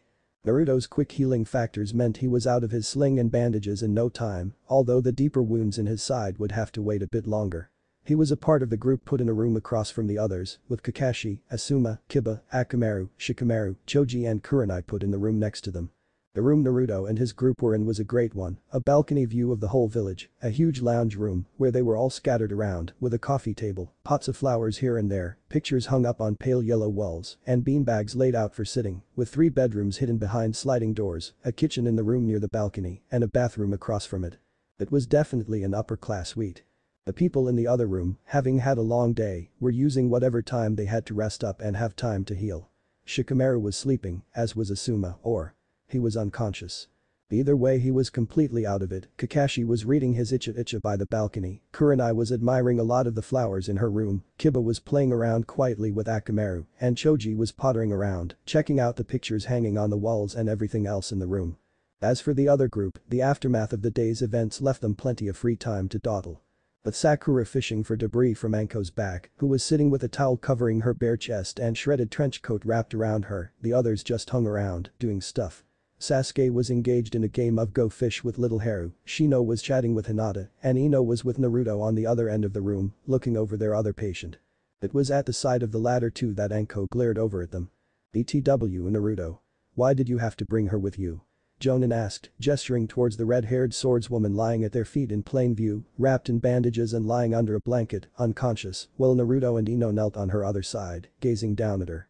Apparently, after making sure everyone else on his team was okay, Naruto had gone on a brief mission to pick up the swordswoman and piggyback her for the rest of the way to their destination. The blonde had made the decision at the end of the fight to not leave the woman where she was to die and decided to bring her along. He didn't want to end it with so little questions answered and many unanswered. Ino looked up at Naruto questioningly. Yeah, Naruto. You do know she is the woman who tried to slice and dice us earlier today. Well. I just have that little voice inside of me. You know. The little angel on my shoulder, my conscience. Whatever, the boy replied with a grin. Either way, I cannot pass up the opportunity to get some information out of her. That's it. Actually pretty reasonable, Shino spoke up. She is, after all, a rogue ninja from one of the main countries. There is the possibility that she is hiding secrets that our village would desire to get their hands on. The hell about the village, I just want to learn about the other 7 ninja swordsmen, Naruto said, reaching behind him and pulling out Raiga's swords. He held them out and gestured to them in emphasis to his next point. There is information I need that is irrelevant to Konohagakure. Besides, I think she can be a valuable comrade in arms. This statement had everyone stop what they were doing, with almost everyone, including Shino, surprisingly enough, gawking at him. Sasuke dropped the cards he was holding as he stared bewildered at the blonde, Haru taking this opportunity to look at his cards, with Sakura's mouth dropping in the background and Ino's face turning incredibly pale. Apparently, the other people in the room on the other side of the divider heard Naruto as well, and when the door slid open, Kiba, Shikamaru and Choji poked their heads through in totem pole fashion, with Akamaru at the top. It. Do you have any trees? Haru exclaimed, taking a card Sasuke had dropped, giggling happily. Yay. I love this game. You can't be serious, Naruto. Ino said, the boy smiling at her casually. Every one of the 7 legendary swordsmen is insane on a number of levels, and all of them have incredible tendencies for violence, Anko stated, before pointing accusingly at the unconscious girl, who had moved around a bit in response to the loud noises echoing around her. This one is particularly crazy, crazier than me and Kakashi over there. She thumbed behind her, obviously pointing at the individual lying in the other room. He's been wetting his bed till he was 12. Hey. Oh, grow up, Kakashi, Rin and I are good friends, we don't keep secrets from each other. Anko shouted. That's not what I'm haying you about. Either way, we can't have someone like that walking around the village, Anko said. You guys let me walk around the village, Naruto stated, frowning at his sensei. It was this statement that had the Jonin stop her trail of speech in its tracks. Naruto. A new voice said, that had the blonde look up. Hinata was smiling at him, fidgeting a bit as she found her voice again. If you think it is okay, then I trust you. Shino shrugged and looked away, while Sasuke just went back to his game, looking back and forth from the new cards he picked up, back to Naruto. All the while, he thought about what the boy was talking about, since there was so much they didn't know about the blonde ninja. Sakura, knowing that her friend meant well, simply smiled at him and nodded, with Ino moving a bit in discomfort, feeling all the emotions from years past, and doubt that she felt for her village companion coming back at her full force. Thanks, Hinata. Naruto said with a smile, as he put Raiga's swords back behind him. Well. We'll just have to wait and see when we get back to the village, Kiba said outright, earning a yip from Akamaru. You'll have to pass this by the Hokage first, before you make the stupid decision for her to move in with you as well, Shikamaru stated, bringing his head back onto their side. Honestly, this is such a drag. Great idea, Shikamaru, she can live with me, Naruto exclaimed. Like hell she will, Poco Lord have mercy. Anko roared, pounding the ground as Sakura applied the disinfectant to her back and smeared it over her wounds. Gritting her teeth she looked up, seeing everyone looking at her, with Choji and Kiba snickering behind her. What are you brats looking at? Everyone immediately turned away and resumed their activities, with Shino whistling with his hands in his pockets. The purple-haired Jonin then rounded on the other two kids poking their heads into the room, who pulled themselves back in and shut the dividers in their wake. That's better. Regardless, if I can get this proposal to fly, I believe that this harboring the deadly swordswoman deal will actually work, Naruto stated confidently. All I need to do is speak with her. How do you plan on doing that? It's not like she's going to regain consciousness anytime soon, Sasuke said, picking up a card off the deck, with little Haru glaring up at him cutely. Got any twos? She asked. Frowning, Sasuke handed her the card he had just picked up. Lucky. He grumbled. Haru stuck her tongue out at him in response. Thinking a bit, Naruto snapped his fingers and glanced over at Ino, who was checking the bandages underneath the blanket covering the young swordswoman. The fact that the red-headed rogue ninja was wearing just her panties, with her chest wrapped in bandages, showing off a lot of her cleavage, didn't distract the boy in the least. Although to be fair, after being with Jiraiya for a while, he couldn't help but steal a glance. Hey, how are her wounds doing? Fine. She may be able to get up and walk around a bit, but for some reason she is still out, Ino replied, looking up at the blonde. Why do you ask? Grinning mischievously, Naruto turned towards the dividers. Hey Choji. Yo. The boy poked his head through on call. You remember the time when Shikamaru fell asleep and we came up with that special remedy to get him up and running again? Well. Naruto's grin grew even wider. I want you to cook up. Red Dragon. It was at this, a grin sprouted on Choji's face that put Naruto's to shame, throwing the doors open and shutting them behind him in a cinematic way, the boy rubbed his hands together and laughed evilly. Okay. The Red Dragon shall rise again. The boy dashed over to the kitchen and immediately began going through the cupboards and fridge, looking for the ingredients he needed. All the while, everyone in the room was watching with great interest and puzzlement as this new commotion began erupting between the scheming food lovers. Ino blinked and looked at Naruto when a particular memory popped into her head. Wait a minute. Isn't the Red Dragon that? SHSHSHSHSHSHH. Naruto placed his finger on the girl's lips, making her blush at the contact. The blonde smiled at the girl. Don't spoil the surprise. Choji returned soon after his frantic search with a variety of vegetables, cans, and spices and bottles in hand, and of course a blender. The Akamichi boy planted himself next to Naruto, dumped the contents on the ground around them, and immediately, the pair set to work. The whole process started with a dozen chili pieces cut up, followed by dumping a whole container of grounded pepper into the blender, along with a whole bottle of hot sauce with 5x on the side. This was then mixed with juice from tomatoes, oregano, chili powder, carrots, and a list of other stuff that would be considered plutonium by chefs alike. Once it was blended, Choji then mixed it with garlic and oyster sauce, water and cinnamon, before throwing in a single cherry, and started the blender once again. What's that for?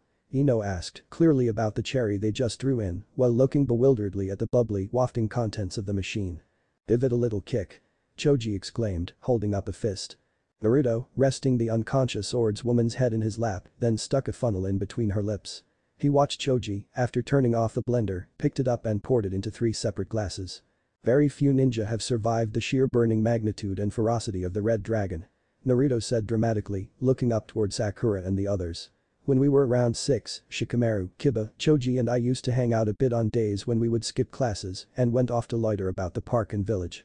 One day, Choji and I, Janizing for stew, came up with a few substitutes for our own gumbo and experimented with them. The last one we tried out on Shikamaru. We were amazed at the results and added it to our special cookbooks. This juice is legendary. A great wake-up formula for when you are in deep hibernation or just plain drunk from sake. Its taste, consistency and potency are incredible. Choji stated, looking especially proud. It is truly a recipe worthy of its name. I have to say, it's much better warmed up. How is it? Naruto asked. Choji dipped his finger in and tasted it. He nodded. We're good to go. Excellent. Naruto reached into his pocket and pulled out a clothesline peg and placed it on the woman's nose. He looked up at everybody else. You guys are going to love this. Oh. And you may want to step back a bit. Seriously. The boy added. Everybody did so, even Anko who was still having her back fixed up by Sakura. The drama that was taking place was intense as Choji began pouring the slushy, gurgly concoction down the swordswoman's throat. The sound of a bottle being drained was heard as the girl consumed the drink, not knowing what was about to happen a few seconds later.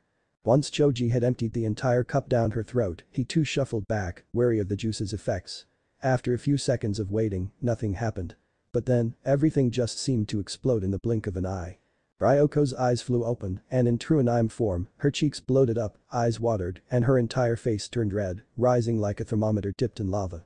Steam shot out of her ears, and the clothes peg struggled to stay on her nose as the condensation attempted to escape as well, sweat pouring down her face like a waterfall. Then, all at once, the woman shot up, mouth agape as fire shot out of her mouth, burning the wall with a scream of agony following it. Why I at ear. Springing to her feet, the woman began running and jumping around the room frantically, amusingly looking for a source of water. She spotted the vase of flowers, in a split second getting to its stand, emptied it of its floral contents, and drank all the water in it down. That failing, she ran into the kitchen, turning on the tap full blast, and stuck her mouth around the nozzle.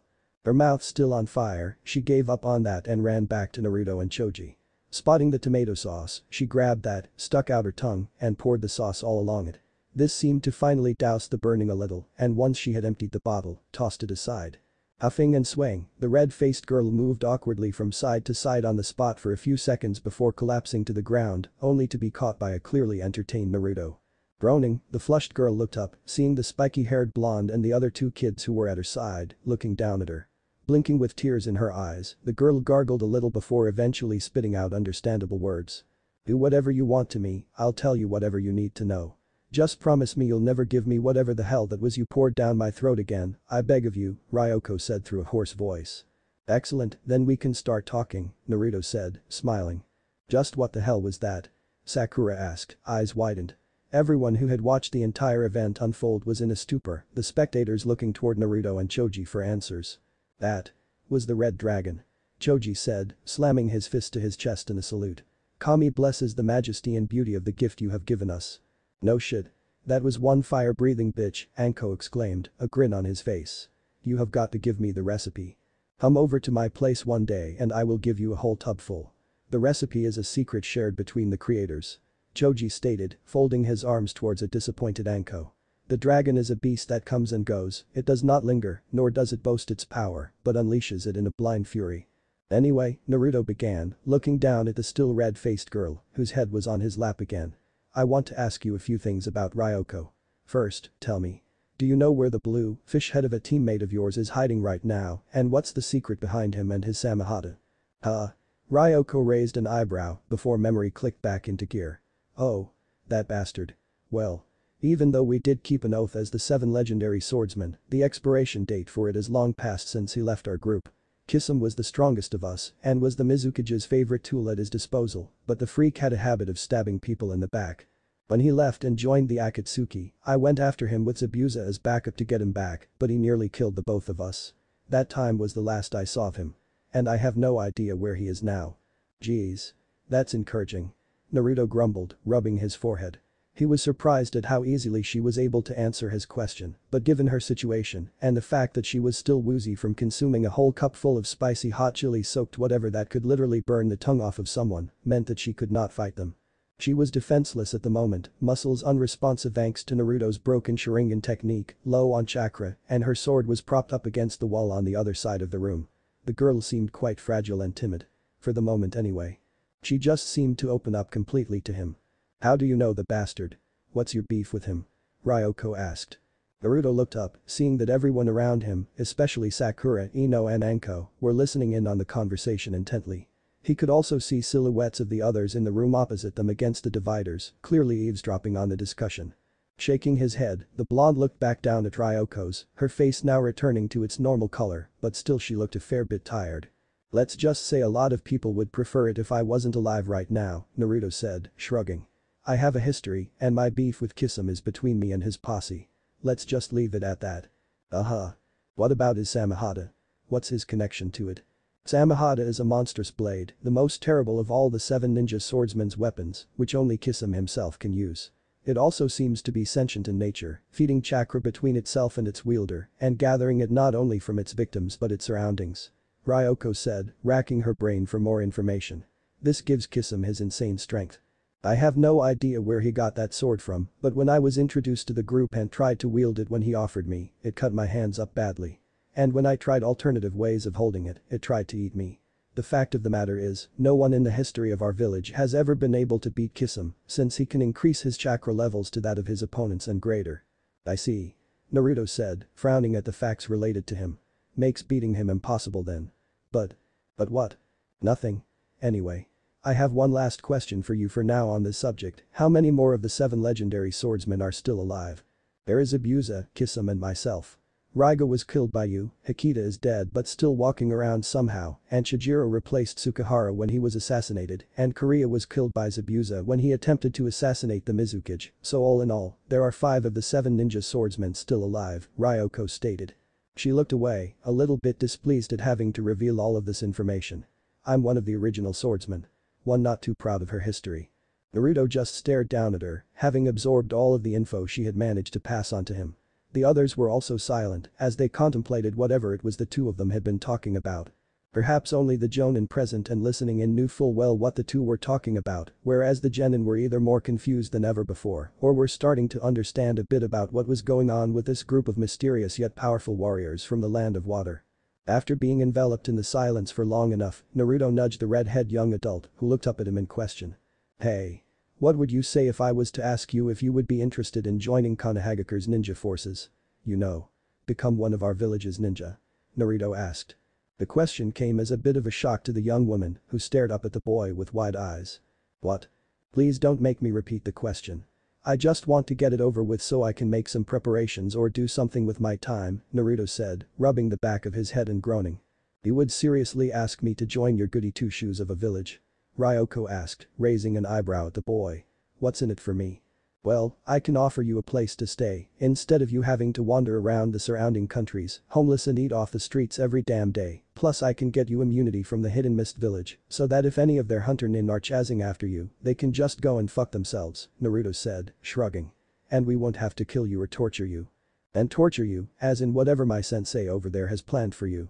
Naruto gestured towards the purple-haired Jonin, who was busily twirling a kunai between her fingers.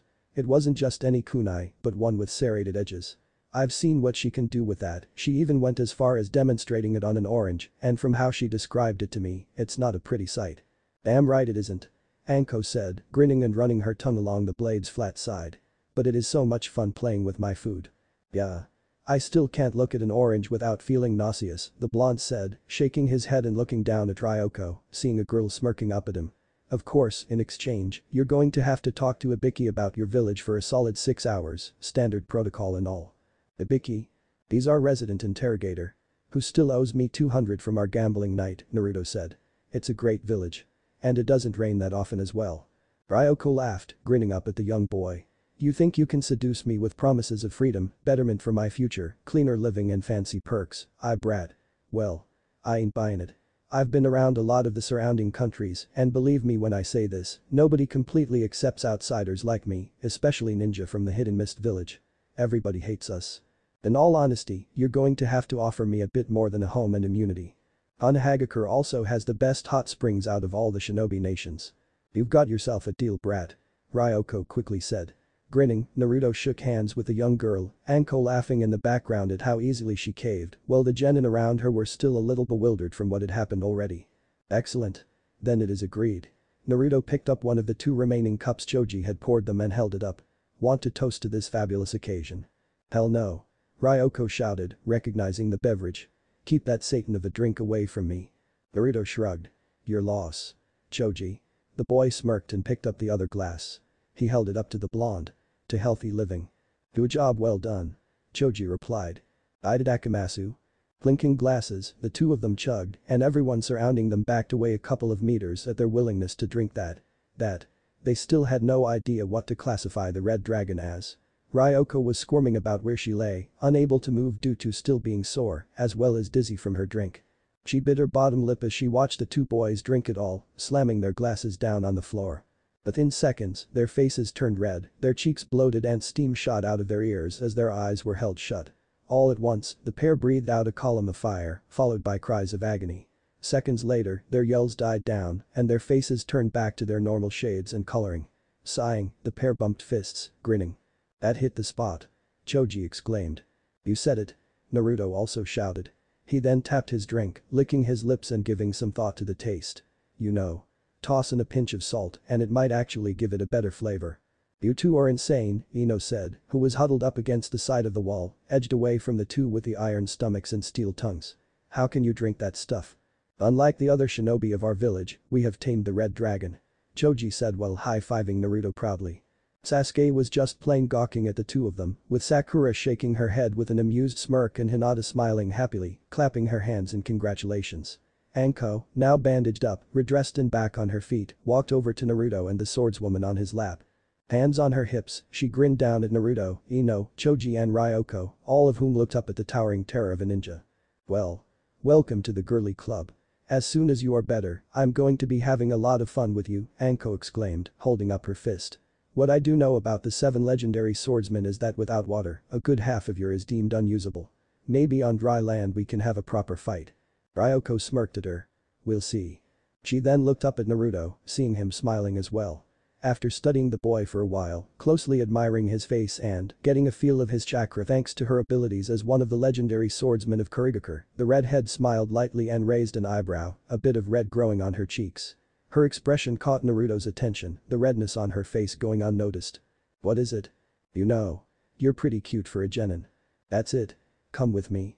Sakura growled, stomping over and grabbing the boy by the back of his shirt and dragging him out of the room, leaving Ryoko lying where she was. Anko laughed as she watched her pink-haired student woman handle the blonde, with Hinata following after them out the door. After seeing them disappear, she looked down at the swordswoman and winked at her as she continued to stare after the boy with a loving smile. You have good taste, girly. Currently there are a few girls buying for that boy's affections, including myself, Anko exclaimed, licking her lips. He may be young, but he has stamina. Shino looked at Jonin with a raised eyebrow, and if anyone could see under his glasses and high collar, he was gaping with a very disturbed look on his face. Sasuke didn't really care much since he was so engrossed with his next card game with Haru, but nevertheless blushed brightly at what statements were being thrown around. Ino fidgeted uncomfortably, knowing that she was one of the girls after Naruto as well, and was a little surprised at the sensei as well. Ryoko just chuckled and looked towards the ceiling. I think I am going to enjoy Konohagakure. Joined by Choji, Sasuke and little Haru played a game of bullshit, glaring wholeheartedly at the cards in their hands and trying to determine whether the person across from them was lying or not. 10 of spades. Sasuke said. 2 of spades. Choji exclaimed, putting down his card. Ace of spades. Haru exclaimed. Ha! Cheat. Sasuke yelled, pointing accusingly at the girl. Haru smiled and flipped the card over, showing off the great Ichiha's blunder. Gawking, Sasuke cried out and fell over. Haha. You lose. Later that night. Naruto had managed to slip away from the rest of the gang and had gone to relax in the palace hot springs. For everything he knew about the land of bamboo reeds, they had great hot springs and baths and had the largest collection of herbal soaps and shampoos, this being their great exports. The very first thing Naruto noticed when he entered the village was that it smelled divine, and that came from the various springs and plants that grew here. It was incredibly welcoming to him and he was immediately taken in by the scents. As he sat in the hot bath, clouded by steam and enjoying the warmth and sights presented by the spring, such as the night sky high above him and the flora decorating the outdoor enclosure, Naruto couldn't help but feel glad for Kitsumi and how she was so lucky to be ruling this village. He sighed in enjoyment and relief, face flushed and towel folded and placed on top of his head. Ah. This is life, Naruto exclaimed happily. Nothing like a nice hot bath to soothe the soul, I love this place. While he was enjoying himself, he heard the telltale splashes of someone else entering the bath and looked over towards the point of entry. Through the steam, he saw the silhouette of a familiar approaching him, wading its way through the shallow bath towards him. Thinking it was one of the guys, Naruto smiled and waved. Yo. How's it going? It's going to be a great Naruto-kun. Now. The blonde immediately picked up something wrong with the voice that had passed through his ears, with how he showed his reaction, it was like he had been struck by lightning. He easily recognized the voice belonging to Hey Kitsumi-chan. The boy shrieked, almost standing up, but kept down knowing he was wearing nothing below the waist. He watched as the familiar black-haired girl stepped into view, wrapped in a towel with her mask perched on her head. The girl giggled and waved at him. WW, what are you doing in the men's area? Oh. Is my little Naruto-kun embarrassed that I'm sharing a bath with him? The girl asked, sitting down next to the boy and scooting closer to him. She removed the towel around her and leaned into him, gazing up at the boy as he stared down at her, wide-eyed and face flushed. Hey. I'm High Princess of these lands now, I can go into whatever bath I want. WWWW, why would you come into the men's side then? The blonde asked, shaking from head to toe as he felt the girl's hand lay gently on his chest and rub it affectionately, just as her head perched itself on his shoulder. I want to hang around with you, silly, just to say thanks for protecting me today, she replied, her voice clearly laced with sincerity and love. Kitsumi sighed as she nuzzled him. You always make me feel so safe. I appreciate the thought, thanks, Naruto replied shakily. But I really don't want you and I to be caught in here. Together. You know. Since I don't want to have the living snot beat out of me by the others on my team. Why? Who's gonna care? Another voice queried from Naruto's other side, the boy jumping when he immediately recognized that voice. Sitting next to him, drinking sake and as equally naked as Kitsumi, was Anko. The woman had let her hair down for the bath and was enjoying the springs greatly. She grinned down at the boy in that trademark way. Hey Gaki. Manning up, I see. You know. She slid up beside him, giving the boy a good view, not to mention a good feel of her sizable chest. I like tough guys who can take a punch. They're really a turn on for me. SS-sensei. Please, at least show some decency, Naruto almost cried, now sandwiched between the two girls. Anko laughed out and wrapped an arm around the boy, treating him like he was a casual friend sitting next to her. Please. I don't care about that decency crap. Heck, I show up at work dressed in my undergarments and wearing a trench coat. Who gives a damn about decency? The woman shouted, having another sip of sake. My, Naruto-kun. You really are popular with the girls, Kitsumi said, hugging him tighter and scooting up against him even more. I'm so glad. What is this? Not so long ago I was a repellent towards girls, now I've become the exact opposite. I'm a girl magnet. I'm scared. Naruto whimpered and tried to snake away, but realized he couldn't. Instead, he just resigned to lying where he was, his left cheek pressed up against the side of Anko's breast and his other cheek being nuzzled by Kitsumi's cheek. Things for him just couldn't get any better or worse. Or even better. However he looked at it, it was like a mini ping-pong game in his head. Naruto-kun. Another voice called out through the hot spring and Naruto was now praying to Kami that if he got out of this alive, he swore he would start recycling more. Sakura appeared out of the mist and upon seeing Kitsumi and Anko sandwiching the boy, stopped in her tracks. She stared down at the blonde, blinking as she started analyzing his situation. Naruto, knowing he wasn't going to be getting any protection from Kitsumi or Anko, since the princess was more for reason than fighting and his teacher just plain didn't care what happened to him, he was literally a blinking target for a punch to his face or a stomp on his valuables. He put his hands together and continued praying hard. However, if luck should serve him another time that day, Sakura just shrugged the situation off. With a cheerful giggle, the pink-haired girl lunged at him, landing flat on top of the boy, who jumped in shock and cried out a little. His teammate giggled and hugged him close to her. Boy, this is a great spring. We should go to them more often, don't you think so, Naruto-kun? Sakura asked happily. Hey forehead, what do you think you are doing? Oh geez. Naruto groaned, spotting not only Ino standing over them, but Hinata as well, both of them wrapped in towels and clearly invading the boy's hot springs. Sakura, looking back, saw the pale-haired blonde and her other teammate and smiled smugly at them. What? Can't get any place to grab, Ino pig. Sakura replied. The blonde girl huffed and stomped over, shoving her to the side and hugging up close to Naruto, who was now not only sandwiched with the wall, but between 4 girls already. Soon he would be suffocated to death. "I'll show you." Ino then smiled sweetly up at Naruto, who leaned back a bit with a red face. "Naruto-kun. Do I make you feel a bit uncomfortable?" she asked slyly, grinding against him. The boy squirmed a bit and nodded his head. A bit. You're crushing me." "Oh, don't mind it." Ino exclaimed, leaning up to him and licking his cheek. "I think this is nice." "You tell him, Blondie," Anko exclaimed, now getting a little ditzy from having one-to-many sake. What about me, Naruto-kun?" Hinata asked, getting on all fours and snaking her way up the boy's body, squeezing in between Sakura and Ino. Naruto was getting far too uncomfortable for his liking, not from embarrassment and having girls crowding around him, but the fact that he was being pushed too far into the wall. Still, the Hyuga girl pressed forward and leaned up towards the blonde, smiling lovingly. "Can I join in?" "Ooh." At this point, he was out of words. "Would you like a massage, Naruto-kun?" Sakura asked happily, giving his shoulder and arm a squeeze. "I'll take his legs." Kitsumi exclaimed. "I've got his shoulders covered," Ino said happily. "Fine. I get his chest and sides," Sakura stated. "I don't care what I get so long as I have something to rub," Anko shouted, her voice slurring. "Do I get to decide what happens to me?" Naruto screamed. "No," was his reply. Chapter 14. Roomies. Early the next morning, Naruto Uzumaki suddenly, while lying peacefully beneath his covers in a semi-conscious state of sleep, began laughing and giggling non-stop, his body moving around on its own on his futon when he felt a strange tickling sensation on his right foot.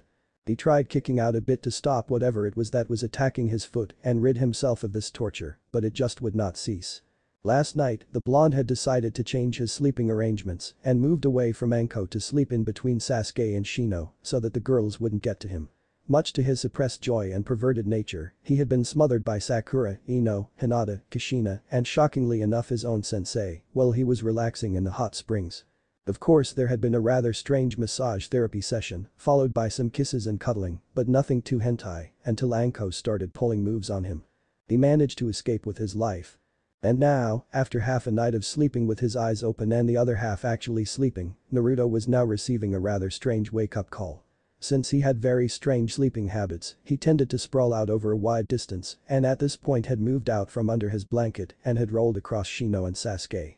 With his head resting on Shino's blanket like a pillow and his legs over the Uchiha, things didn't seem that strange until he stuck his foot in the boy's mouth by accident. Waking to the taste of something foul, Sasuke's eyes widened when he realized he was sucking on someone's toe and sat up, yelling and gagging. "Oh. Disgusting. Get off of me, dope," Sasuke yelled, retching and spitting. "God. Do you ever clean your feet?" The commotion seemed to rouse Sakura and Hinata, both of whom looked towards the Uchiha in annoyance. "Hey. What's with all the noise?" the pink-haired girl groggily asked. "We're trying to sleep. Please." Hinata mumbled before falling back onto her pillow, picking it up and smothering her face with it. "Too tired." She yawned. Naruto sat up as well, blinking as he woke himself up slowly. He pushed off of his pillow, which he didn't realize was Shino. The bug boy also woke up when he felt an unexpected discomfort on his chest and looked down at his body to see his blonde companion using him as a pillow. What's going on?" the whisker-marked boy asked, scratching his head. He was dressed in just a singlet and a pair of black track pants. "You stuck your foot in my mouth," Sasuke shouted. "Hey. You violated my tongue with your corns. How else do you expect me to respond?" Sasuke yelled a second time. Looking away, he stuck out his tongue and started cleaning it with his hands in a futile attempt to get rid of the taste. "NGH." With a shrug, Naruto rolled onto his side and went back to nuzzling his pillow. Shino sweated animatedly as he watched the other ninja pat his blanket-covered stomach and shook his head in disgruntlement. The member of Team 8 then watched as the groggy and dazed blonde slowly began to realize how uncomfortable his pillow was, with Naruto sitting up to show this realization. "Hang on a second. This isn't my pillow," the spiky-haired boy mumbled. Sitting up fully, he looked at the other end of his puffy headrest, where he discovered to his shock he had been lying on Shino the whole time. The bug boy nodded to him, glasses over his face as per normal. "Comfortable?" Shino asked. Naruto's face fell into a look of despair and the lines on his head turned to a sickly blue state. "Oh god. I wasn't drooling on you the whole night, was I? Not by my reckoning." The two boys didn't have time to lie there awkwardly when suddenly a flash of light caught Naruto's eye and with a shout of surprise, he rolled backwards over Shino, avoiding the giant sword impaling the floorboards where he was lying a second ago. The bug user was winded from the suddenly evasion tactic and was now lying dazed back on top of his pillow. Assuming a stance, the blonde threw his hand out and drew a kunai blade and glared up at his attacker. He saw Ryoko perched on the handle of her sword, dressed in a bathrobe and grinning down at him. Sakura, Hinata and Anko were now up and about, a little surprised at how the redhead had decided to rouse the blonde from his sleep. Sasuke had gone off to brush his teeth. "Good morning, Naruto-chan." Ryoko exclaimed, winking at him. "I see you're up." "Thanks to you," Naruto replied, standing up and twirling his kunai in his hands before having it vanish just as quickly as it had appeared out of thin air. "Do you usually do this?" "I did it all the time in Zabuza." "Kept him on his toes," Ryoko exclaimed. Kicking her sword out from under her, she spun it around her arm before catching it and landing cleanly on her feet, marching towards the boy.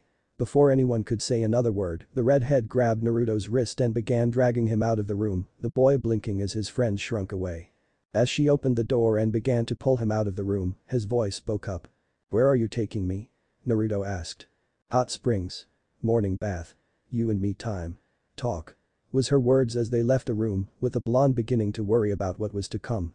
"Good luck, brat," Anko called after him but then withdrew immediately when her head started pounding like a jackhammer and fell back into bed, groaning. "Ooh-oh. Hangover." Sasuke stuck his head out of the bathroom door, wearing a shower cap with his toothbrush shoved in his mouth. "Good riddance. I don't think I'll be able to taste anything for a week." Later that morning. The genin teams, paid in full and thanked for their efforts after waking from their slumbers, then packed up their gear and prepared to leave, their mission over. Of course, after seeing that the newly crowned High Princess of the land was safe on her throne, Team 7, Team 8 and Team 10, along with their Jonin leaders, paid their respects to the leader of the land, wishing her luck, and left the castle premises. However, Kitsumi held Naruto back a bit and when Team 8 and 10 had left, with Team 7 waiting by the doors for their other team member, Naruto was allowed to speak face to face with his dear friend.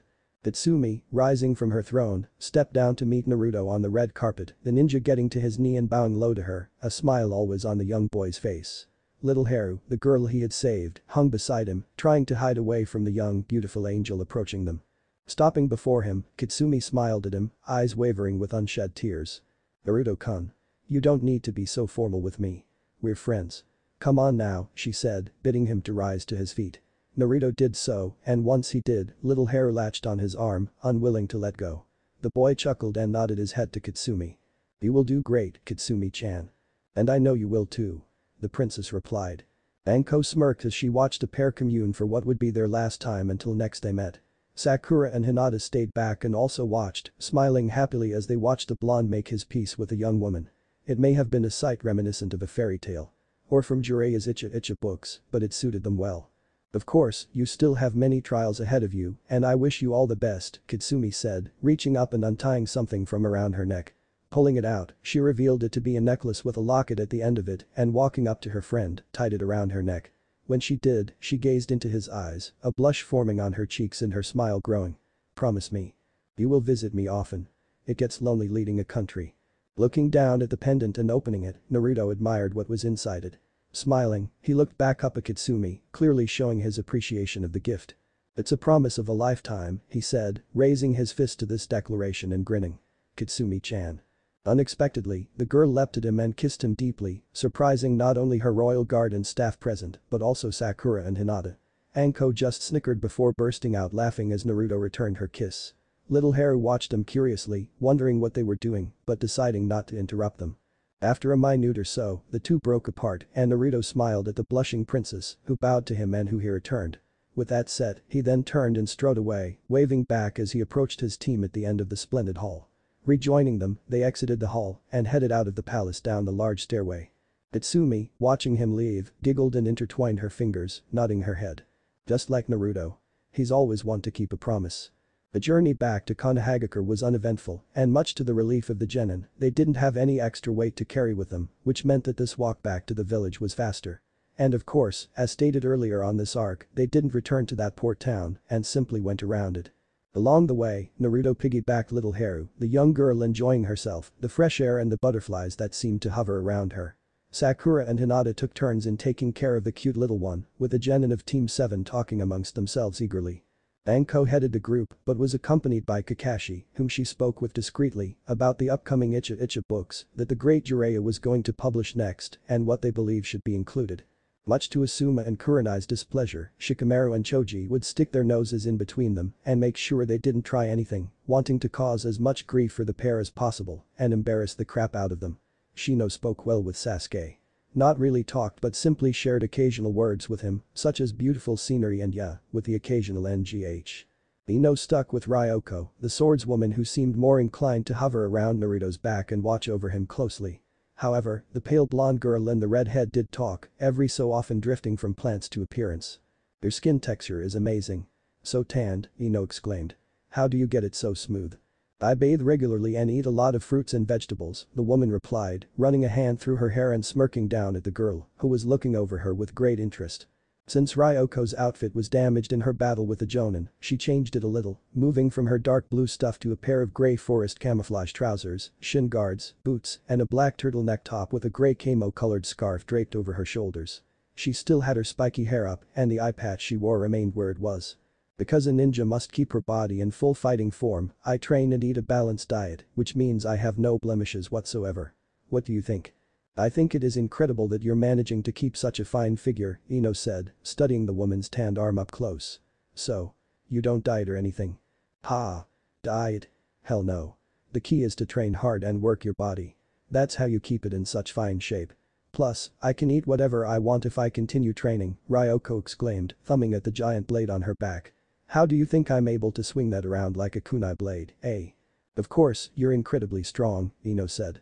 Damn right. Along the line of the convoy, Team 7's group was engrossed in a conversation of their own. So? Little Haru, are you looking forward to your new home? Naruto asked. The Rinnegan girl nodded enthusiastically, smiling and giggling. Yes, Naruto-sama. She exclaimed happily. Great to hear it. You're gonna love it in Konohagakure. The blonde continued, skipping a bit and earning a laugh from her. We'll help look after you too, little Haru, Sakura said. When we get back to Naruto's place, we'll sit down and play some games. And also teach you things. A lot of useful stuff for the future, Hinata added, with Sakura and Naruto agreeing unanimously. How to cook, how to clean yourself up, and we'll teach you maths, literature and writing. Yay! Haru exclaimed, throwing her arms out. Anko, who had been looking over her shoulder at the time, smirked and shrugged before turning to her companion walking beside her. Like family, don't you think? Anko queried. Yeah. Very much so, Kakashi exclaimed, giving the woman his famous eye smile. Makes me wish I had his kind of spirit. Don't joke, you're happy the way you are. Anko folded her arms, nodding her head with certainty. One Naruto is more than enough. The journey back was quite a joy and when the large group finally spotted the Hokage monument on the horizon, they wasted no more time hanging around outside their village's walls. They entered through the north gate, checking in with the guards before heading for the Hokage tower. The platoon became the sight of the day for many passers who took in the battered teams as well as the newcomers, particularly the scary red-headed woman carrying the massive cleaver on her back. A quick trek down the main road and they were at the main building and were led to the Hokage's office for the debrief on their successful mission. Good job teams. And Sarutobi began before noting the newcomers to the office, one of which was perched on Naruto's shoulders and the other one surrounded by 8 Anbu and held at sword point, her hands raised and a bored look on her face. Dangerous missing nin. Ugh. Okay. Moving on. Unrolling the scroll and document from the 3 teams' first C-rank turned A-rank mission, Sarutobi signed it, stamped it, and sealed it for it to be taken to the archives. His office assistant Chunin collected it up along with the pile and left the room, staring awkwardly at the Anbu and their uninvited guest. Lighting his pipe, the old third Hokage chuckled and propped his head on his hands, at the same time taking in the team's appearances. Blemish for blemish, he had to admit he had seen Genin teams who had returned from a C-rank mission in terrible states, even worse for the Jonin teams he sent out on missions, but this just bit a whole new chunk of cake for a simple escort mission of a platoon's worth of ninja. Kakashi still had his arm in a sling, Anko was grinning through stitches on her face, Asuma looked like he had just moved several pianos all on his own, and Kurenai looked like she had been tortured. His eyes trailed over the more disgruntled Genin, all the way through to Naruto who was smiling as if he had had the time of his life. All in all, the story they had to tell would be a very interesting one. So tell me, was it all because of her? Sarutobi asked, rather amused as he looked at Ryoko, the woman looking at each of the Anbu surrounding her individually. Her sword had been confiscated and was being held by another Anbu standing in the shadows. Curious, she ran her finger over one of the blades and looked at it afterwards, rubbing her finger against her thumb and smirked. "You know, your swords could use some polishing," Ryoko exclaimed. She turned to another one standing to her right. "And the base of your blade is a bit rusty. Goodness. I take it you guys don't go out on missions that often." "Shut up."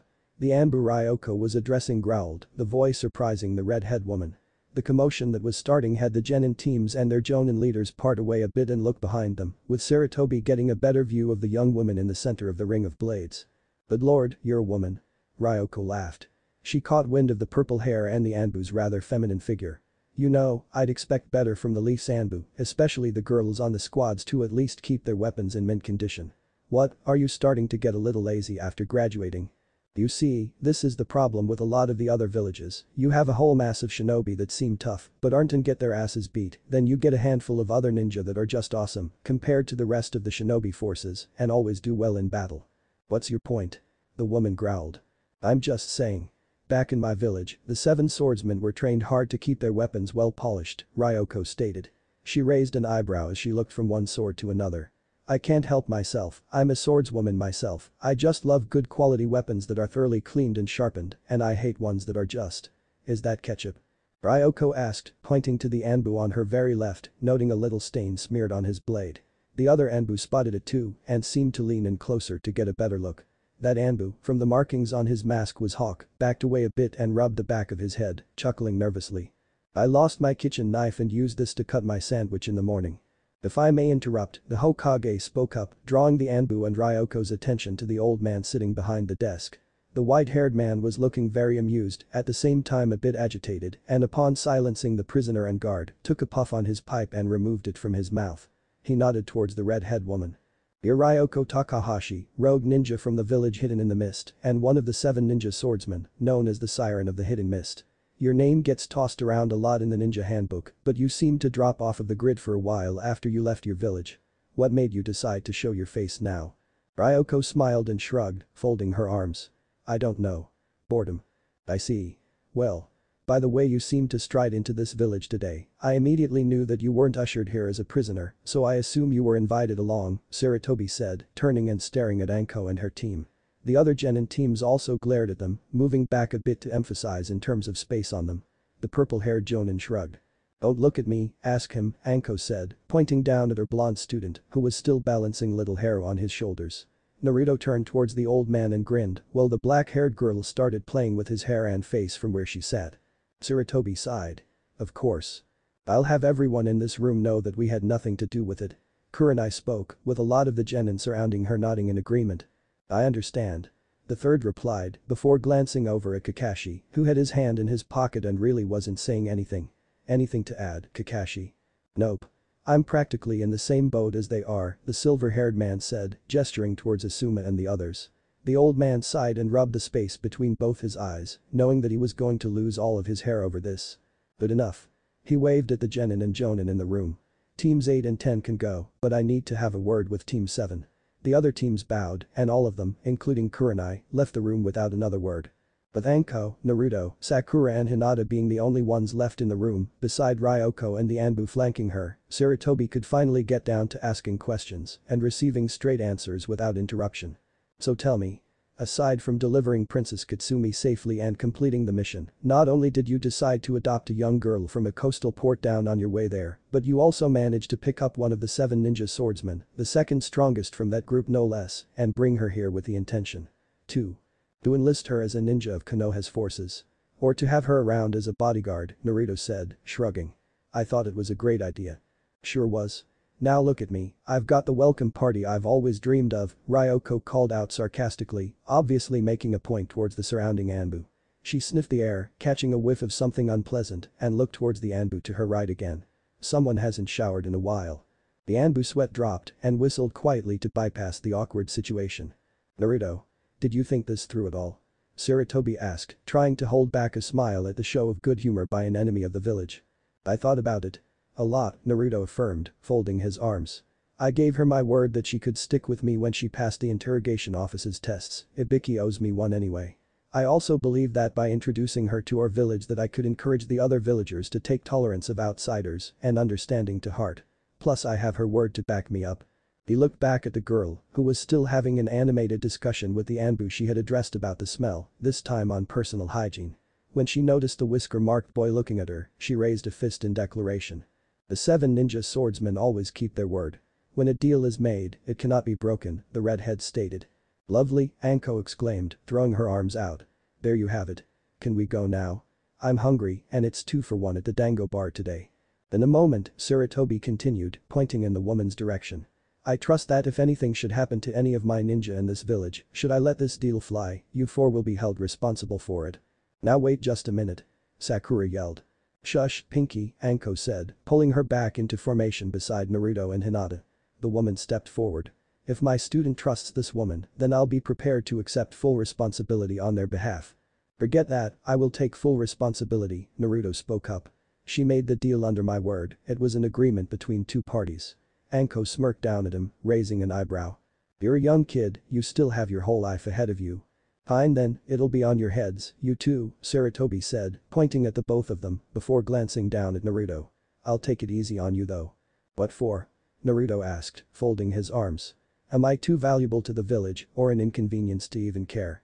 No, for keeping quiet about this. You know.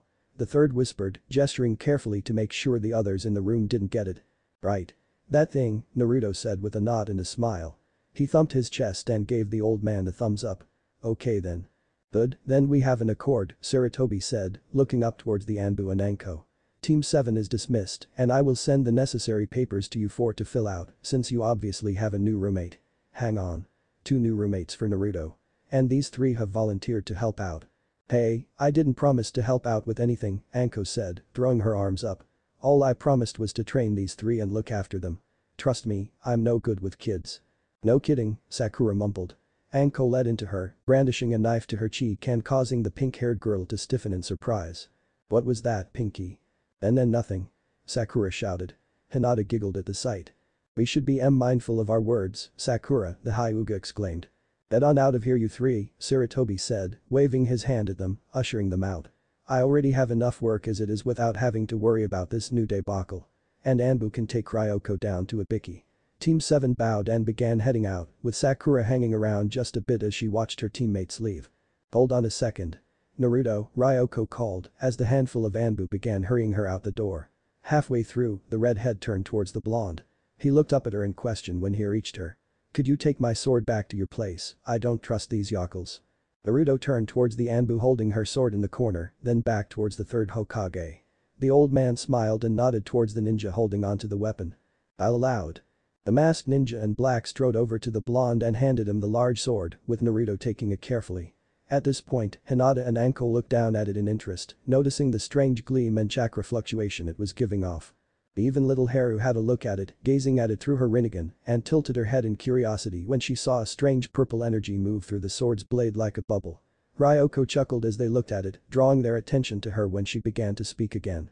It gives off a certain chakra signature, so I'll be able to find you through it, the woman exclaimed. The Anbu, sensing she was done, began pushing her out the door again, but just as she was rounding the corner, she craned her head to look back at them. Oh, and if the sword starts talking to you, just ignore it. With that, she was gone. Starts talking to me? Naruto queried. Worry about it later, Naruto. Let's go. Anko said, pushing him out the door. Hinata followed, a little nervous at the last statement. How can swords talk to people? The young purple-haired girl thought, disappearing around the corner where Naruto and Anko had gone.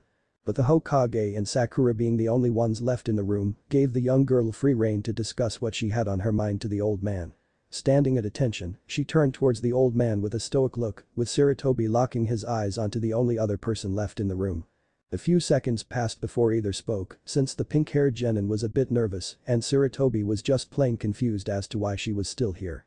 What is it? He asked calmly. Hokage-sama. In regards to Naruto's adoption forms. Well. There is something that I wish to ask you. A request if you will. Of course, child, what do you have in mind? Later that day. In the afternoon. Ugh. I'm beat, Naruto groaned, flopping down on his couch next to little Haru, who was looking through the folded pile of recently bought and assorted clothes. The spiky-haired blonde, who was now dressed in a pair of jean shorts, white t-shirt and orange and black vest with socks, looked over at his new guest, watching as the girl looked from one t-shirt to the next, and from one pair of pants to another, and so forth. Earlier today, the young Jenin and Anko had taken the little girl shopping for new clothes and supplies, not wanting her to keep those old rags from the port town.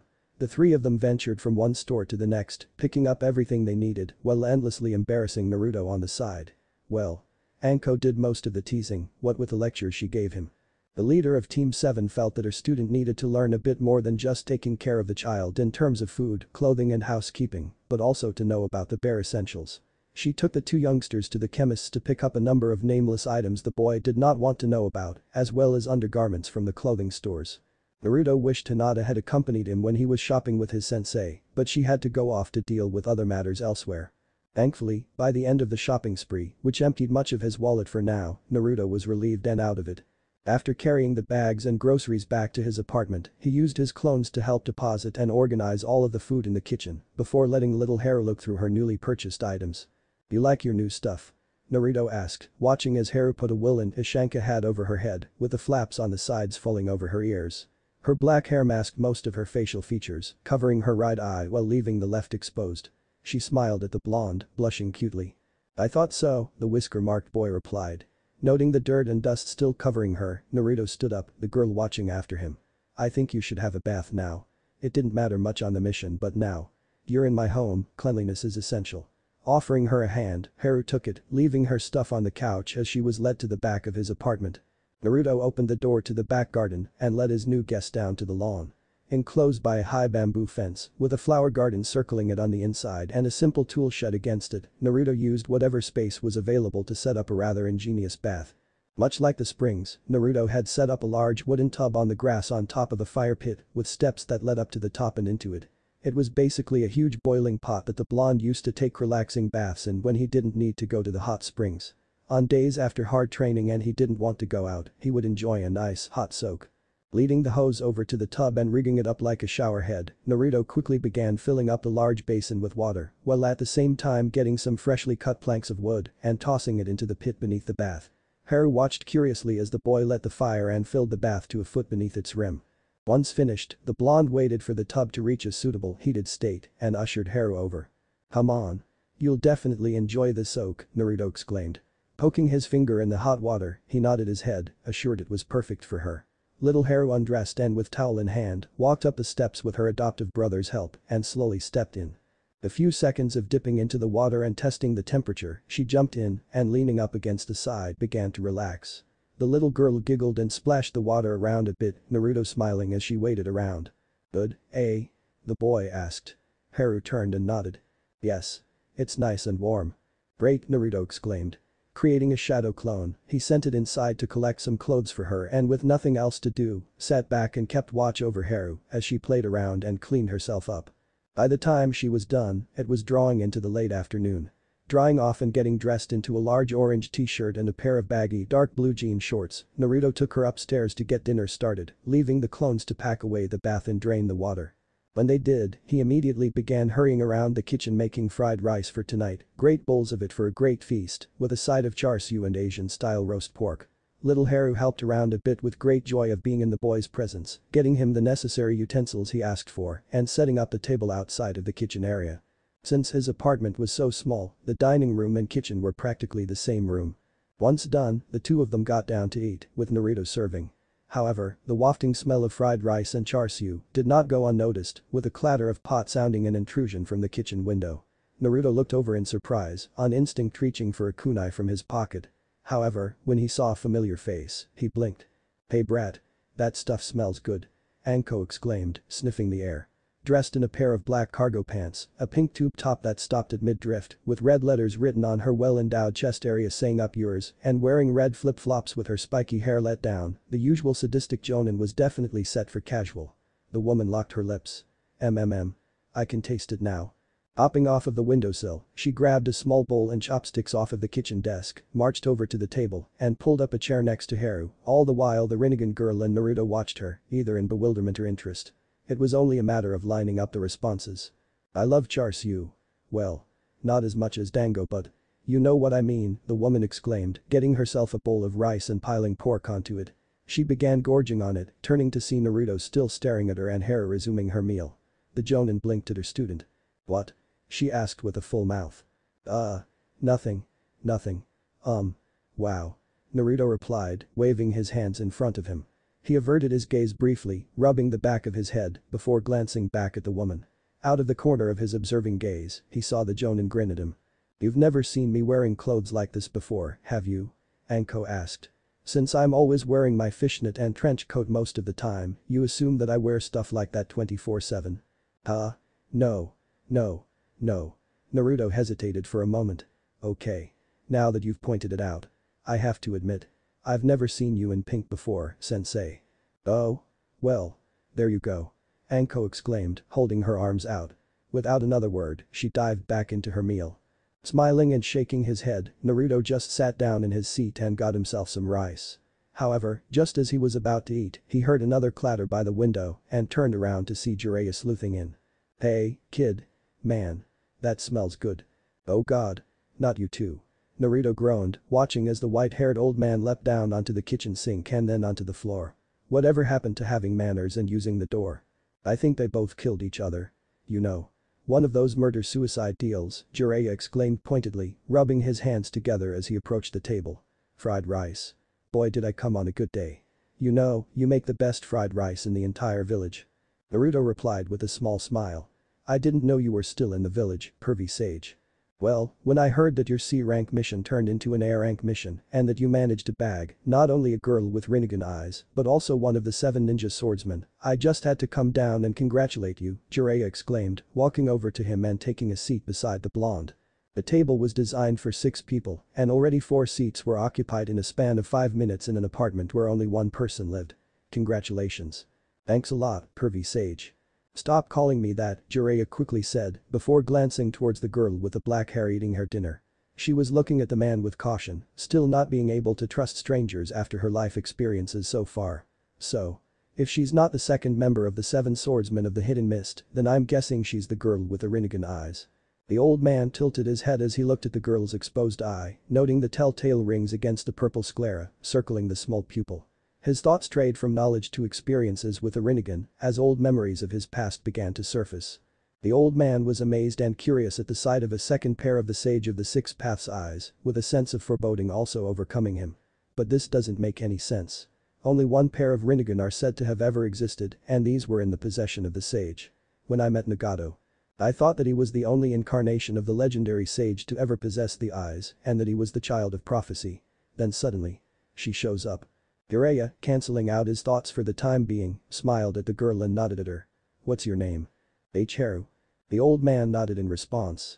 Well, it's a real pleasure, young lady. Jiraiya, producing a bowl of fried rice for himself, also began eating, obviously satisfied with the meal from the moans he gave off like Anko did. The most delicate way of summing up this dining experience was no short of an orgy of delight. Naruto shook his head as he too began eating, joining Anko and Jiraiya in conversation, basically talking about the mission and about what had happened over the course of the 4 days. He and Anko left out the most incriminating parts that Jiraiya would find most interesting for his next book, such as the hot spring incident. Just as Naruto was getting in deep in the talking between his 2 senses, another voice spoke up that was obviously foreign from the group, but the blonde mistook it for someone at the table. You're pretty cute for a kid, you know. Okay, for the last time, Anko, can you stop saying creepy things like that? Naruto said, putting his chopsticks and bowl down. Hitting on me is not a good motivational tool, especially at the dining table. Anko looked at him, mouth full. But I didn't say anything. Neither did I, Jiraiya also said, looking around, surprised. My master was right. You do have a nice butt. Naruto blinked. Wait. Can you see us? He, Anko, Jiraiya and little Haru turned towards the source of the sound but found themselves staring towards the doorway of the kitchen leading into the small lounge room where all they could see was the back of the 2-person couch and Ryoko's sword propped up against it. Anko blinked, swallowing her food. Must be our imaginations. Or this place is haunted. Naruto was also added. The hell it is. It's me, you dumb wads. The voice shouted again, this time accompanied by the audible sounds of metal rattling. The sword propped up against the couch also moved with the voice. Come over here so I can get a better look at you, blonde. The sword is talking. Jiraiya murmured. He looked over at Anko and Naruto, seeing both of them turn back around with wide eyes and freaked out expressions in play, whereas Haru continued looking at the sword in interest. Anko glanced at Naruto, back stiffened. "Should I quit drinking, brat?" "No. You're fine," the blonde-haired ninja replied. "There's a lot of purple moving around inside the sword," Haru exclaimed. Even though her words fell upon the three ninjas' ears, it only served to scare them even more so. "Ryoko told me that the sword would start talking to us," Naruto whispered, now sweating a bit. "What should we do?" "Just ignore it, I'm sure it will stay quiet if we don't listen to it," Anko said. "After all, she did tell you to ignore it in the first place if it did start talking." "Hey. I said come over here. I'm bored and my master is away. And you're hot." The sword shouted, this time addressing Anko. "You also have a nice butt. Why don't you waggle it on over here, purple girl?" "Okay. It's bye." "Nice." Anko said, now feeling even more uncomfortable. Good thing Ryoko will be out of Ibiki's interrogation department soon. "It's a fascinating weapon though," Jiraiya said, putting his thumb and index finger to his chin as he analyzed the weapon over Anko's shoulder. "Aside from an elegant design and that it is giving off an eerie chakra signature, it's got its own wisdom to boot. An intelligent weapon that can speak and perhaps offer battle tactics to its owner. Impressive. I wonder if it can be used by multiple wielders." "Jiraiya, shut up." Anko hissed. "Don't make eye contact with it." "But it doesn't have any eyes," Jiraiya said back, frowning. "It's wrapped in gauze and it's big, plus it's a sword. It shouldn't be talking in the first place," Naruto added, growling. "The old goat over there is right. But unfortunately, I'm a one-in-a-kind weapon. What day is it anyway? Last I heard it was sometime in late June. I could go for some snow right about now." "Just ignore the sword," Naruto mumbled, eating on, while still sitting in a surprisingly straightened manner. "Hey. Hot stuff. I'm talking. Come on. Pick me up and let's go cut something. Come on." "Now I know why Ryoko was acting as insane as she was," Anko said, shaking her head while continuing to eat as well. "To live with a talking sword all your life must give you a tumor after the first year." "Agreed," Jiraiya said. Knock. Knock. A rapping at the window to the kitchen caught everyone's attention and they turned to see Sakura sitting on the sill, wearing a huge camping backpack and carrying a big suitcase with her. "Hey. Anyone home?" A whiff of the smell in the air distracted her and the girl hummed in appreciation of the scent, squeezing through and hopping onto the floor. "Hey. That smells good. For goodness sakes, can people please use my door?" Naruto exclaimed, throwing his head back in distress. "Where's the fun in that, Naruto-kun?" Sakura exclaimed, skipping around the table, setting her bags up against the wall and pulling up a chair. Summoning a bowl out of thin air, she began loading rice into it, accompanied by the char siu. "Boy, I'll have some of this. It's been a while since I've had a good meal." "Hey, Sakura-chan. What's with all the bags?" Naruto asked, noting the suitcase and backpack before looking up at his pink-haired teammate who had begun gorging on the food. The way she horsed it down meant that the boy's cooking skills were top-notch. "Are you moving out or something?" "Correction. Moving in, with you," Sakura replied cheerfully, pointing her chopsticks in the blonde's direction. Naruto bit his tongue at this response and stared at the pink-haired girl with wide eyes.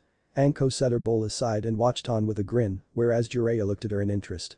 "Since you've got little Haru to look after now, and since I figured you could use some company, after a lot of thinking, I made a decision. I was able to request the papers from the Hokage to move me out of my apartment and move in with you." "Wah. Ha. It's. Ga. Huh." Naruto babbled, trying to find the right words to reply to his teammate. He shook his head and looked at her with a confused look. Jiraiya meanwhile, was now grinning from ear to ear. "Kami kid, I was right. I knew you'd start reeling them in eventually. Whatever happens from here on out, the girls are always right and you are expected to reply everything with a yes." Anko pressured, punching the boy in the shoulder. Naruto winced and rubbed a bruise as he watched his friend consume her first bowl of rice. "So? Do you really want to move into my apartment?" Naruto queried, raising an eyebrow. "I mean, I have to admit I'm a bit surprised, but I have to ask." "Well. I have my answer already. But. Oh." Naruto rubbed the back of his head, looking up towards the ceiling. "Man. This is just weird." "It's fine, Naruto. I won't slow you down and I'll try to stay out of your hair when you're busy. So."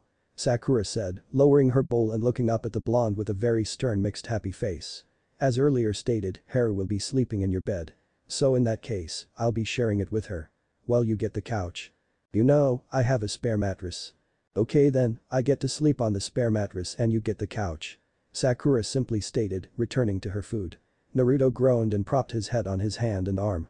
I shouldn't have said that. He muttered. Deal with it, rat, never get into a fight over a bed with a girl, Jiraiya stated, almost like a proclamation, holding up a bottle of sake and a couple of small shot glasses. That's the first step to an awful life together. When were you the expert on all this? Anko asked, pitching herself some sake in the other glass Jiraiya had brought with him.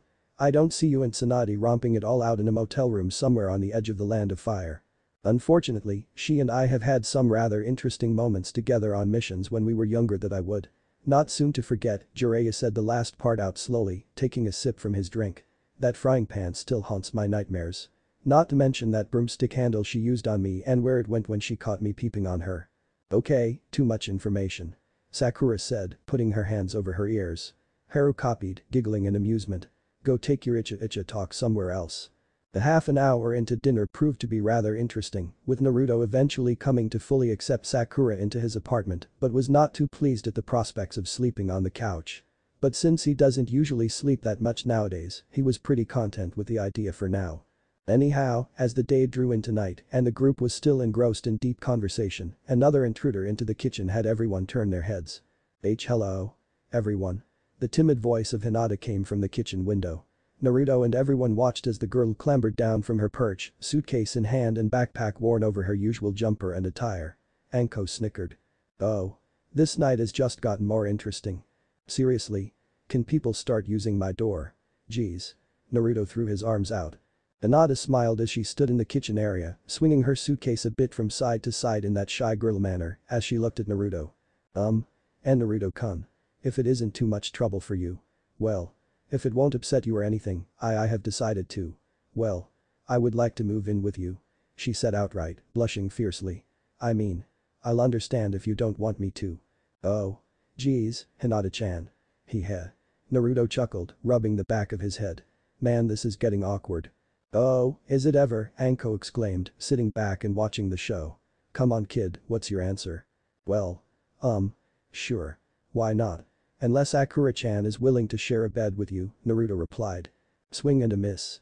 Anko exclaimed, looking over at Jiraiya. Although that depends on the batter's point of view. Let's share a bed with Sakura? Hinata asked, looking over at her pink-haired teammate. The young Kunoichi grinned and waved at her, now still working on her second bowl of the evening. Hey Hinata. Yeah, I'm sharing the apartment with Naruto as well, Sakura affirmed, before pointing towards the purple-haired girl and her baggage.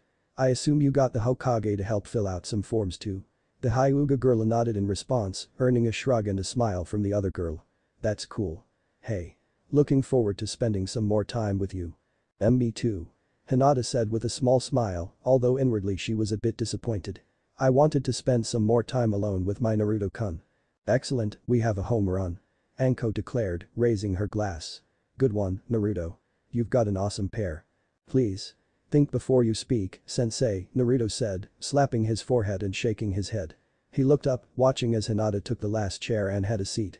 Kindly, she pointed towards the food and looked at the blonde with a smile, using hand signals and body language to communicate. The whisker-marked boy nodded in response and soon enough, everyone at the table was sharing a delicious home-cooked meal. There was a lot of rice made, so there was plenty to go around. And of course, since everyone was so engrossed in the meal and the aura of joy floating in the air around them that they had completely forgotten about the sword in the lounge room. The sword of course had taken to quietly tuning in on their conversations, finding interest in the topics thrown around.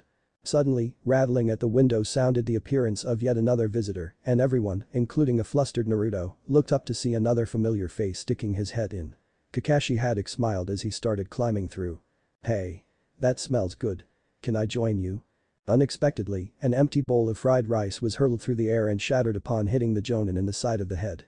Dazed, the silver-haired Sharingan user fell out the window and after 3 stories, hit the soft grass below. Use the door. Naruto shouted, on his feet and arm extended in an executed throwing motion. Chapter 15. Wake-up call. At night. Far outside of Konohagakure, deep inside one of the many forests in the Land of Fire, there was a scuffle.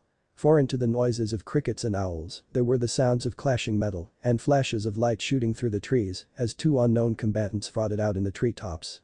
Beneath the light of the moon and the darkness of the night sky, the figures were shadowed, their identities and village affiliations unknown. However, in their eyes, they could see each other as clearly as they could in the daytime.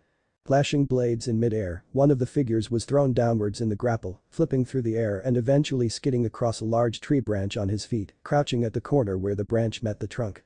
The battling ninja, weary and bruised, gritted his teeth and looked skyward, where he saw the shadowy impression of his opponent flying towards him. The black cloak he wore fanned out, giving him the menacing appearance of a huge winged creature. Shouting in surprise, the ninja perched on the branch stood up and swung a kunai out from behind him. A loud clang was heard all round as his blade clashed with the attackers, and he was pushed up against the side of the tree as the shorter fighter pinned him against the trunk in yet another grapple.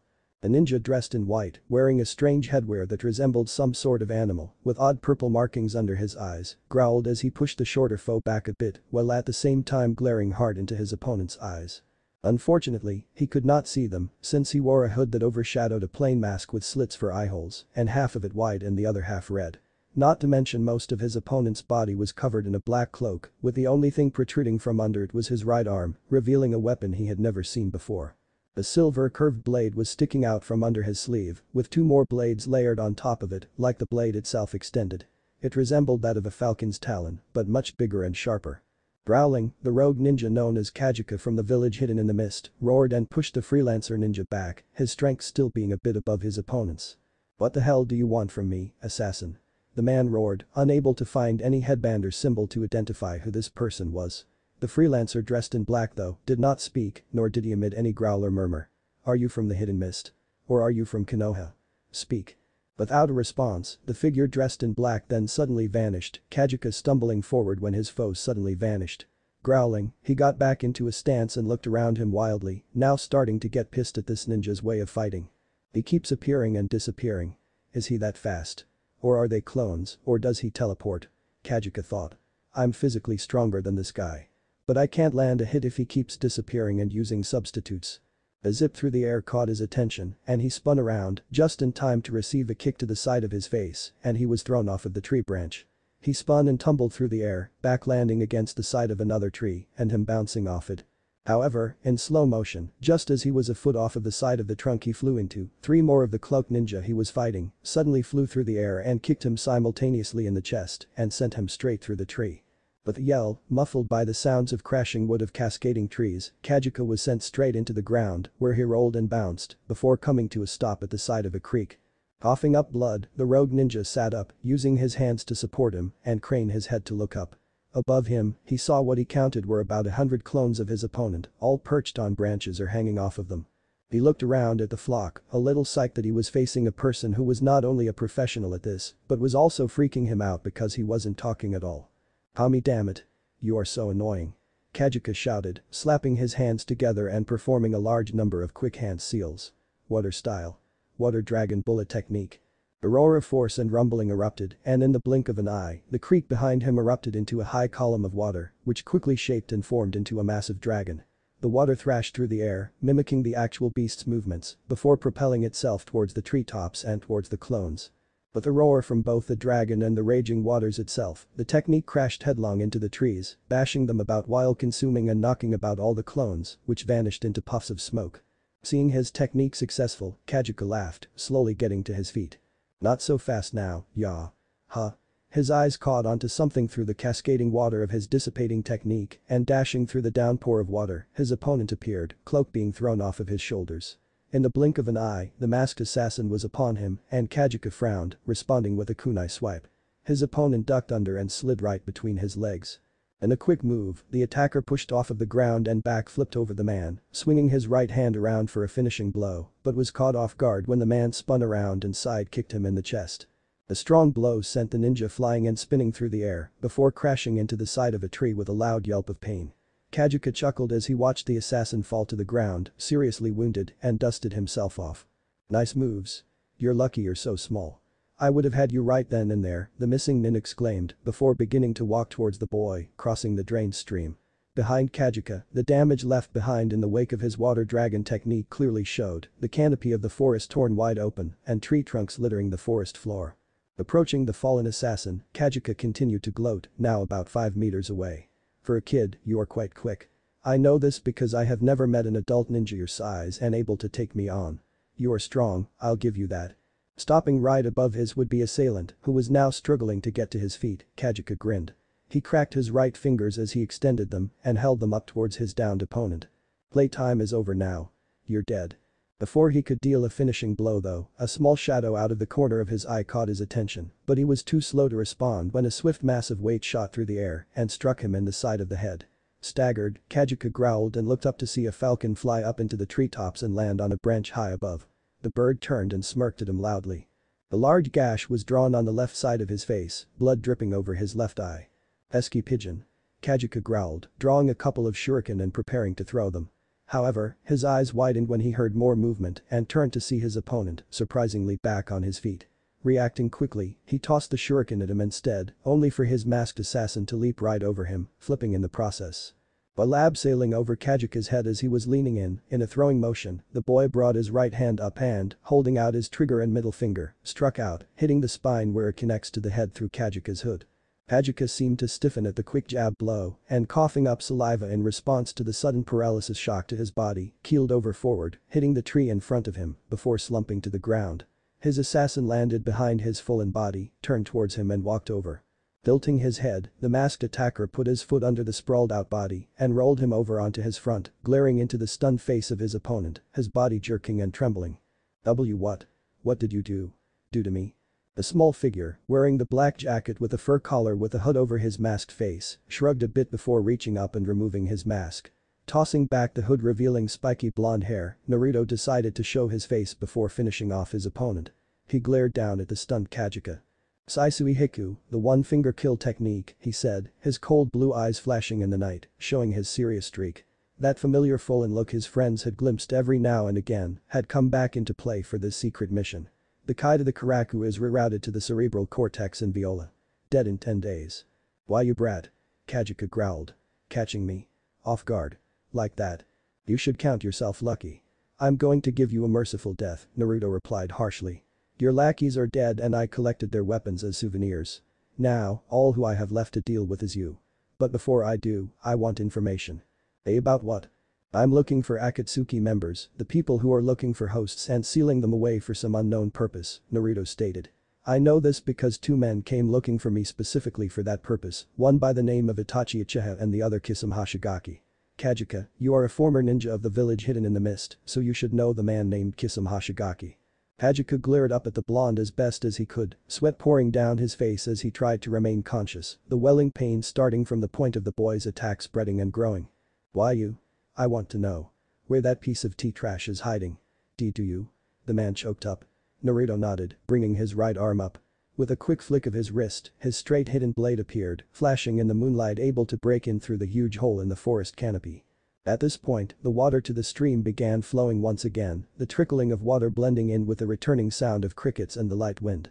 "Make it quick," Naruto hissed. "Info. I'm glad. Gaerg. Crack. Crack. Snap." Kajika's body suddenly convulsed and began thrashing about, his bones and neck twisting, with his head and limbs following his movements. The sounds of his body twisting and breaking drowned out everything else, with Naruto stepping back in shock at the sudden reaction. What's happening?" Kajika continued to cry out in agony and writhed around until his bone structure had returned from its twisted state back to normal. For a moment, he seemed to lie there, flat on his back, before suddenly rising to his feet in one fluent bone-creaking movement without any assistance from his arms or body. He simply curled his feet and pushed up like that, rising to his feet like a zombie. He staggered forward, head lowered, with Naruto stepping back, holding his blade back in preparation for an attack from his newly arisen opponent. However, the man stopped staggering, and after a minute of standing where he was, he lifted his head, half his face overshadowed and blood leaking out of his mouth, nose and eyes. When he realigned his sights with his opponent, Kajika's eyes suddenly flew open, revealing a blazing pair of red eyes beneath. Naruto leapt back in shock. Those weren't ordinary eyes. They were Sharingan, no question. But, instead of their usual black tomo and pupil, with redder eyes highlighting them, they were the reverse, with the 3 tomo being red and the iris black at night. Kajika's breathing became incredibly loud and heavy and came out in drags, as if his windpipe was being restricted. Nevertheless, the man grinned and began speaking, body twitching. "We have a common interest. Assassin. So it seems, except I don't decide to suddenly possess another person's body while they were still kicking," Naruto replied calmly, raising an eyebrow at the walking corpse. "Who are you? What do you want?" "The same thing. You do. The voice spoke again, echoing with Kajika's voice in the background. However, the voice in the foreground was completely different. That's a girl's voice. Who the heck is this? I am searching for Akatsuki. Well, tough, because I can't get any more information out of him, thanks to you, Naruto replied, his glare becoming even stronger. Don't bother looking for Akatsuki. They will come find you. That's what I want to try to avoid, those guys coming into my village and knocking on my door, Naruto replied, stepping around a bit, still assumed in a fighting stance. You obviously got to this guy before me, so you must know something about the Akatsuki. Locations of members. Unknown. They keep moving. Off the grid. That's just great, Naruto said, flicking his wrist and retracting his hidden weapon. He straightened up, still frowning and feeling even more disappointed. I thought I could coax something else out of the scum, but he's apparently already been done over. In a blink of an eye, the corpse suddenly staggered again and lunged at Naruto, in a blur of movement appearing behind the blonde. The young ninja glanced behind him, watching with caution and nerves of steel, as the former Kajika glared at him from over his own shoulder. You remind me of them. The first two to ever show me any compassion. Naruto smiled, turning his head towards the walking dead man. I'm flattered. Perhaps we can meet each other face to face sometime, so I can see who you are. Perhaps. But that said, the corpse then slumped over. A spark shooting off of the man's back caught Naruto's attention, and reacting quickly, he leapt away. However, he just barely managed to evade the explosion that occurred a second later, and he was knocked away by the blast wave and sent flying into a far-off tree. Slamming against the trunk hard, the boy slid down its side and rested on the ground. Dazed and knocked a little senseless, the blonde looked up to see the flaming remains of his former opponent. Furrowing his brow, he watched the charred remains of the corpse fall to the floor, with a couple of his limbs scattered here and there. When the remains hit the ground, they fell to pieces, the ashes scattering on the winds. Groaning, the boy staggered back to his feet, rubbing his arm. He winced, realizing he had dislocated his arm, but quickly shook it off and, wedging it between his legs, gave it a pull and twist, a loud crack resounding from the movement. With his arm back in place, the boy sighed in relief and stood back up, pulling his hood back over his head and slipping his mask back on. Just another day in paradise, he thought. The next morning. Sakura woke to the sound of a rather inappropriate yell coming from the hallway and with a groan of annoyance, sat up from her incredibly comfortable mattress. Having set it up next to the bed Haru was sleeping in, the pink-haired Kunoichi was actually pleasantly surprised at how well she slept on the makeshift bed. With a smile on her face, she rubbed her eyes and looked around, her bed hair clearly framing a tired face. What was that? Damn it all. The voice clearly belonging to Naruto came echoing from the bathroom, bouncing around his small apartment. Next time. Wear padding. Maybe even Anbu armor. Must have been out training again, Sakura thought with a shrug. Getting to her feet, she stepped over a still dozing Hinata and waddled over to the bathroom, her attire for the night being a pink oversized t-shirt and panties. When she arrived at the bathroom, she found that the door was open and that there was steam coming out of it. The girl's immediate thoughts were that Naruto was probably using the shower and had forgotten to lock the door since he was so used to living alone. However, instead of announcing his little blunder, the girl couldn't help herself and went over to the door to take a peek. Whether it was her drowsiness or her crush on the boy she didn't know, but all she wanted to do was take a look to see what all the commotion was. When the girl looked through the door, she found to her utmost surprise and joy that the blonde was sitting beneath a still running shower head, naked on a stool, and was busy lathering his back and hair with a sponge. His athletic body defined from years of training really showed, and even though Sakura had seen this before in the springs, it was the first time she had really seen him from the back. The blonde was clearly uncomfortable about a particular fact of his physique, but what it turned out to be was not inadequacy or attire, but something that further caught Sakura's eye. The massive purple bruise was shown on his left shoulder and side, accompanied by a multitude of scars that had clearly been healing over a long period of time. The pink-haired girl put her hand to her mouth to muffle her gasp, as she had never seen a body in such a state before. Oh my Kami, what has he been up to all this time? Wait. Scratch that. What the hell has he been through? Naruto's head perked up when he detected a familiar presence and glanced over his shoulder. Not a pretty sight, is it, Sakura-chan? Realizing she was caught, the girl stumbled into the bathroom, all a blabber of words. Oh, Naruto-kun. No, not at all. It's just, well, whatever you want to ask about the scars, wing it. I don't mind, the boy replied, turning back to his business of washing up. But the bruises? Well, that's a story for another time. Oh okay. Sakura replied, walking over to the boy and crouching behind him. Concerned for the boy's well-being, she ran a hand over his largest bruise close to his shoulder, to which Naruto visibly winced. But I still have to heal this. It should be fine though, no problem. Bringing her hands up, they lit with a familiar green aura and she began healing him. Running them over his wounds, the girl began identifying the areas of inflammation and injury, the pink-haired girl nodding her head every so often and murmuring incomprehensible words. Geez. What did you do this time? I fell. Naruto replied. Oh really? How many times? Sakura asked with a giggle. A fair few. Naruto replied before pointing out a faint scar across his shoulder. That one came from a wind kunai blade when I was attacked by a rogue ninja from Sunagakur. I was barely able to beat him. I can see you've gotten into a fair few fights in your life. You don't know the half of it, Naruto said, sighing as he felt Sakura's hands work their magic. She truly had remarkable healing hands. As a medic ninja in training now, she was learning a lot of interesting techniques in her spare time. Not to mention she was increasing her strength in unique ways, the prospects being terrifying in comprehension. That gash on my right side, that was from Nibi. Nibi? Oh. Sorry. Yujiro Nai, of the two-tailed monster cat from Kumagakur. What happened between you two? She and I had a rather unpleasant encounter, Naruto said, visibly shivering at the memory that came to mind. I met her in a ramen bar outside of this village, somewhere in Kumagakur. I can't remember how many years ago it was though. As far as the story goes, she poured my steaming hot bowl of miso ramen on me as a joke and in retaliation, I called her. Crap. What did I say? Anyway, I woke up several hours later in a daze, with bandages wrapped around my side and pervy sage carrying me. Sakura snickered, watching as the bruise on his back slowly vanished. I assume you weren't as vagrant back then as you are today. I learned from my mistakes, Naruto said, nodding his head in affirmation of the statement. From that day forth, I vowed never to make a girl angry ever again. Which explains why you are so nice to everyone else and you try to make everybody around you happy, the pink-haired Kunoichi pointed out. You tried to cheer me up and you kept smiling even though I was angry at you, right? Heh. I guess so. Naruto replied with a smile, turning to look at his pink-haired teammate. How are the bruises? You're healing remarkably fast for someone with such a big wound, Sakura said, watching as the purple faded and was gone. She smiled and removed her hands, admiring her handiwork. I'm not sure about the other scars though and what I can do for them. Leave them, Naruto replied, bringing his sponge back up to lather his arms. Every scar to me is a medal and a reminder. I know it seems petty, but I think it makes me almost devil may care. So to speak. Sakura chuckled and shimmied over, unexpectedly wrapping her arms around the wet bare-ass teen and nuzzled his cheek. Naruto blushed at the sudden move but smiled back in affection. He may have been teammates with her for a short time, but the young Kunoichi was really warming up to him. I think you're fine the way you are, naked guy. Sakura stated teasingly. You're planning on staying with me forever, aren't you? Naruto asked, seeing the grin appear on the girl's lips and she leaned into his head, placing her temple against his.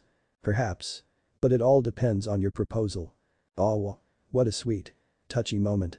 Naruto and Sakura gasped and looked up and around them wildly, that last voice obviously not coming from either of them. After looking around the foggy bathroom for a minute or so, from roof to floor, the two genin, at the same time, then turned towards the area where the bathtub was, its view obscured by curtains.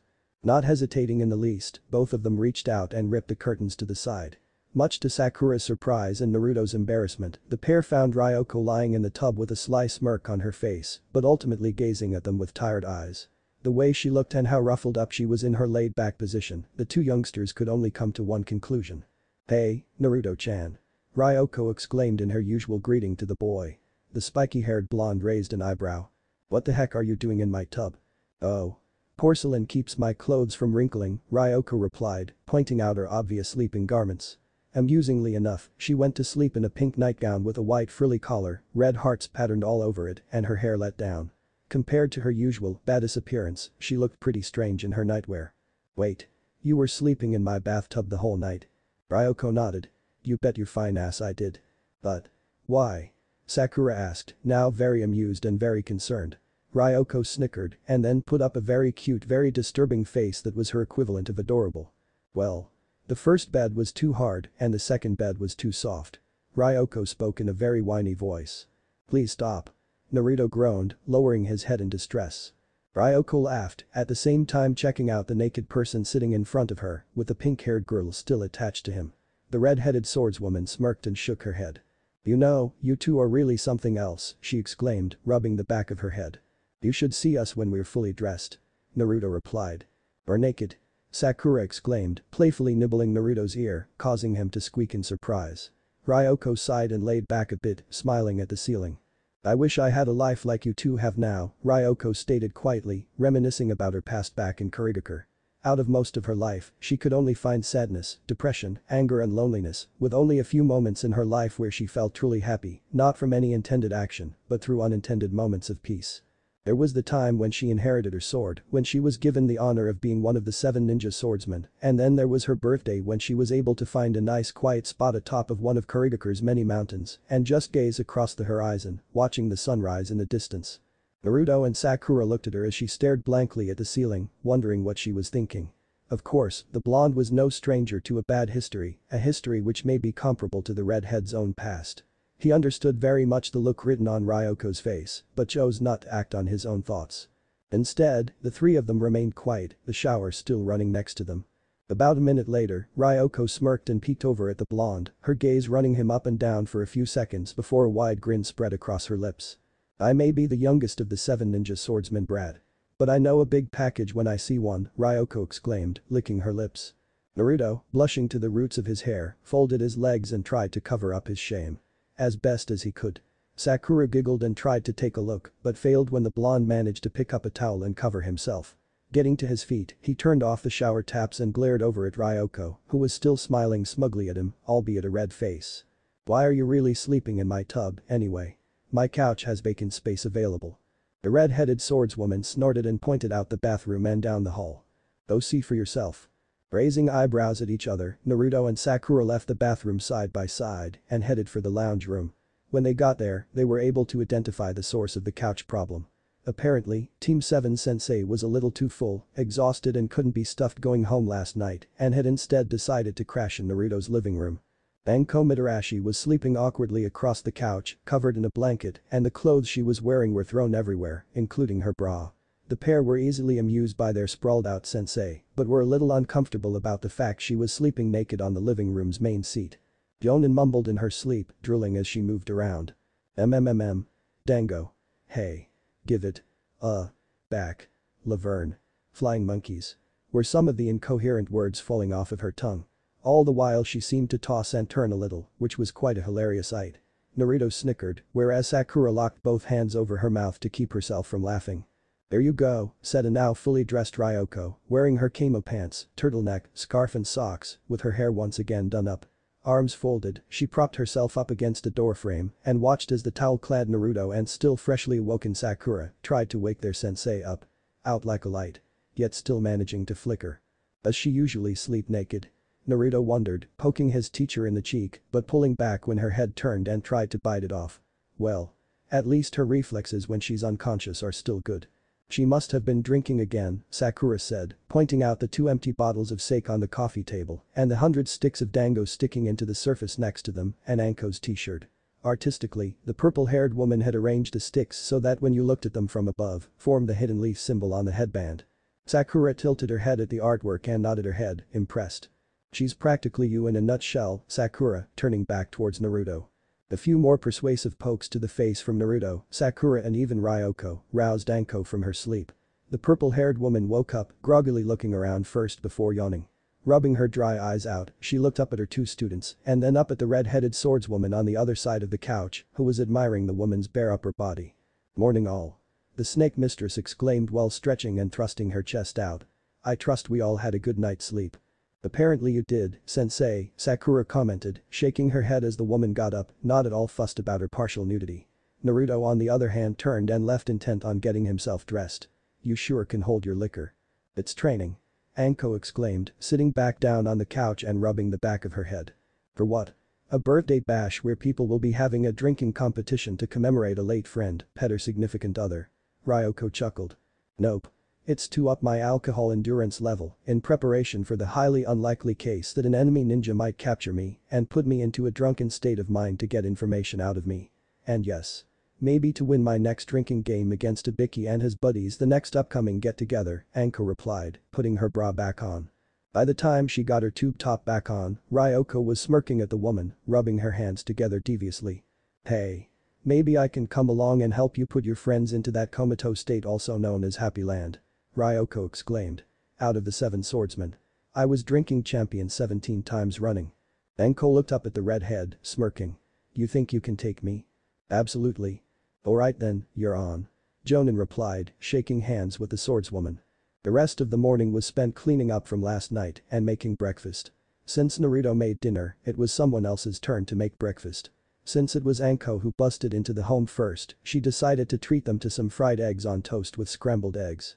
Hinata woke up with Haru not too long after Anko and Naruto got dressed, and soon, the entire group who had crashed at the Jinchuriki's apartment was around the table, eating a lovely, home-cooked breakfast.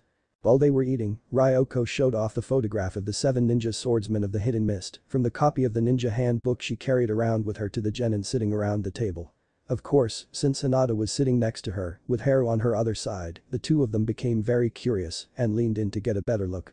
It's an old picture, but I believe it's very accurate in portraying our old group, the red-headed state. She first pointed to the middle of the picture, with Hinata and Haru showing expressive interest, since they have stopped eating to look. The tall blue guy in the back wearing the gray and white camouflage cloak is Kisame Hoshigaki, with his sword Samehada on his back. Hey. He really does look like a shark, Hinata exclaimed lightheartedly, with Haru clapping her hands in amusement. Shark soup. Shark soup. Shark soup. Ryoko laughed. Well. Maybe I'll make some for you tonight. Yay. Kisame was one bad apple, they called him the monster of the Hidden Mist. He was the one that really gave the 7 ninja swordsmen their fearsome reputation, the red-headed swordswoman said. She then pointed to the 2 ninja crouched in front of Kisame, first to the one on the left of Kisame. That one with the 2 lightning fang blades on his back is Raiga Kurisuke, Thunder of the Hidden Mist, still wearing his Jonin uniform and mask. He wasn't the strongest of us, but he did have that ruthless and merciless tenacity that earned him a place in our group. Strangely enough, he and I were the only members of the 7 ninja swordsmen that didn't have that weird, shark-like grin. Ryoko bared her teeth at the group in emphasis. I remember when I first met him, he didn't have those sharp teeth, Naruto said, swallowing the food in his mouth. He smiled as he poked his knife in her direction.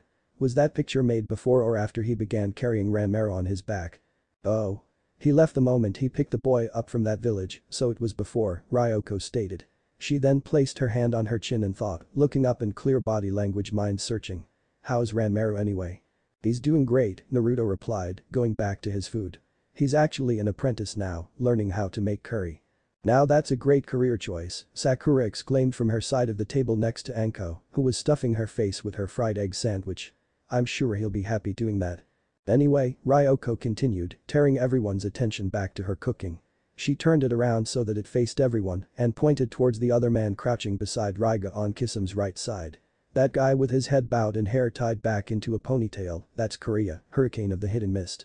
He was the Mizukage's most loyal and trusted bodyguards whenever Kisame was out on missions. This was him wearing his Jonin uniform before he started wearing those ghastly sunflower-patterned samurai robes. He was stronger than Raiga and used a sword called Unlearned, a weapon that could impinge airstreams and utilize water and dust to attack enemies. He was quite proficient at using it, but sadly died at Zabuza's hands. Ryoko shrugged and let out a sigh. Oh well. I don't miss him. He was kind of a snob. What happened you is? Anko asked through a mouthful of bread. Please choose to either eat or to speak, sensei, Sakura said, shaking her head at her master. The purple-haired Jonin sighed and swallowed the food in her mouth, wiping away at her lips, before turning back to the swordswoman staring at her with a raised eyebrow. Excuse me. What happened to his sword? Who knows, maybe it's still on display in the Mizukage's office waiting for the next generation to pick it up, Ryoko replied. So far, I don't think anyone has replaced him yet. Turning back to the book, she then pointed to the person standing to the left of Kisame. That one with the arms crossed, that's me. My hair was a lot smoother back then, and I still had my left eye safely tucked away in its socket. You're quite tall compared to the others, Sakura pointed out, leaning across the table to get a better look. It's the way the photo was taken, Raiga and I were positioned much closer to the cameraman, who took the photo from the ground up to capture the heights of the others, Ryoko continued, before moving to the ninja standing behind her and the photo to her left at the very end. That's Tsukahara, Tsunami of the Hidden Mist, a couple years before he was replaced by Chijuro, who was his student at the time. He was the original wielder of the sword known as Hiramekure, which could manipulate air currents and chakra to form and shape other weapons from its blade, as well as extend the range, strength and effectiveness of its attacks. When Tsukahara used the weapon, he was able to create shock waves so vast that it could even form tidal waves on any water's surface, causing considerable damage to the surroundings. He was a prideful bastard, but he was at least kind and generous. She then moved to the big guy standing to the right of Kisum. That guy with the gauze mask and the huge executioner's blade on his shoulder, that's Abusa. His specialty is the hidden miss jutsu you all know and preferred direct attacks then using ninjutsu. This ability made him extremely dangerous since very little of us could detect where his attacks would be coming from. He was third strongest in the group, closely followed by the guy standing on his right. Ryoko then pointed towards the tall guy in front of Zabuza. That guy with his hands on the hilt of his sword, that's Akita, ghost of the hidden mist. Next is Abusa and me, that guy was something else. Out of all of us, Akita had this stubborn tendency to get himself killed in battle. But somehow, he managed to bring himself back to life each and every time, even when he had his head chopped off. Akita had this astounding ability to control separate parts of his body at will when they were severed from his body and use a special translucent to mold the parts back together. That's kind of freaky, Anko said, tilting her head at the man with the long black hair on the far left of the picture. That's one nasty scar on his chin. It's a permanent mark Kisum made on Akita when the guy challenged him for the right to lead the group but ultimately got his butt kicked, Ryoko stated. His sword is called Deity, the fifth largest sword of the group and third strangest. Aside from Samahata which had a life of its own and my siren blade which could talk, Deity had its own gravitational pull. Literally, with every swing, he would tear apart his surroundings or the body if it got too close and the way he used it was quite incredible. He looks angry. Hinata said, pointing out the obvious disapproving gleam on the man's face in the book. He was a funny guy in the head and power hungry to boot. More than once he tried to steal our swords, Ryoko said. But each and every time we got back at him by slicing his head off in his sleep and burying it somewhere in the village just to piss him off. Naruto, Sakura and Anko laughed while Hinata was a little disturbed. Haru just laughed along with the others, not really getting the joke, but having a good time nonetheless. While Anko and Sakura were still holding their sides in amusement, Naruto wiped his eyes and shed tears and grinned at the smirking Ryoko. If it wasn't for the fact that you were committing manslaughter on your own teammate each and every time, that would be even more hilarious, Naruto exclaimed. Yeah. I was even considering slicing off something even more valuable on his body and hiding it somewhere, but then that would just be mean, Ryoko said, coaxing even more laughter from Anko and a blush from Sakura. With a few more laughs and talking about the seven swordsmen, the group eventually got back down to finishing their breakfast and cleaning up. Before long, Team 7 was dressed up and ready for their next mission. Leaving Ryoko in the care of little Haru, Naruto, Sakura, Hinata and Anko then proceeded down to the Hokage's office to collect their mission specifications, looking forward to what the day had in store for them this time. Thanks for listening. I do hope you enjoy it. If you want the next part of this video, turn on that bell notification. Like, subscribe and comment down below. And also check out the others videos I have created and enjoyed it. See you guys next video.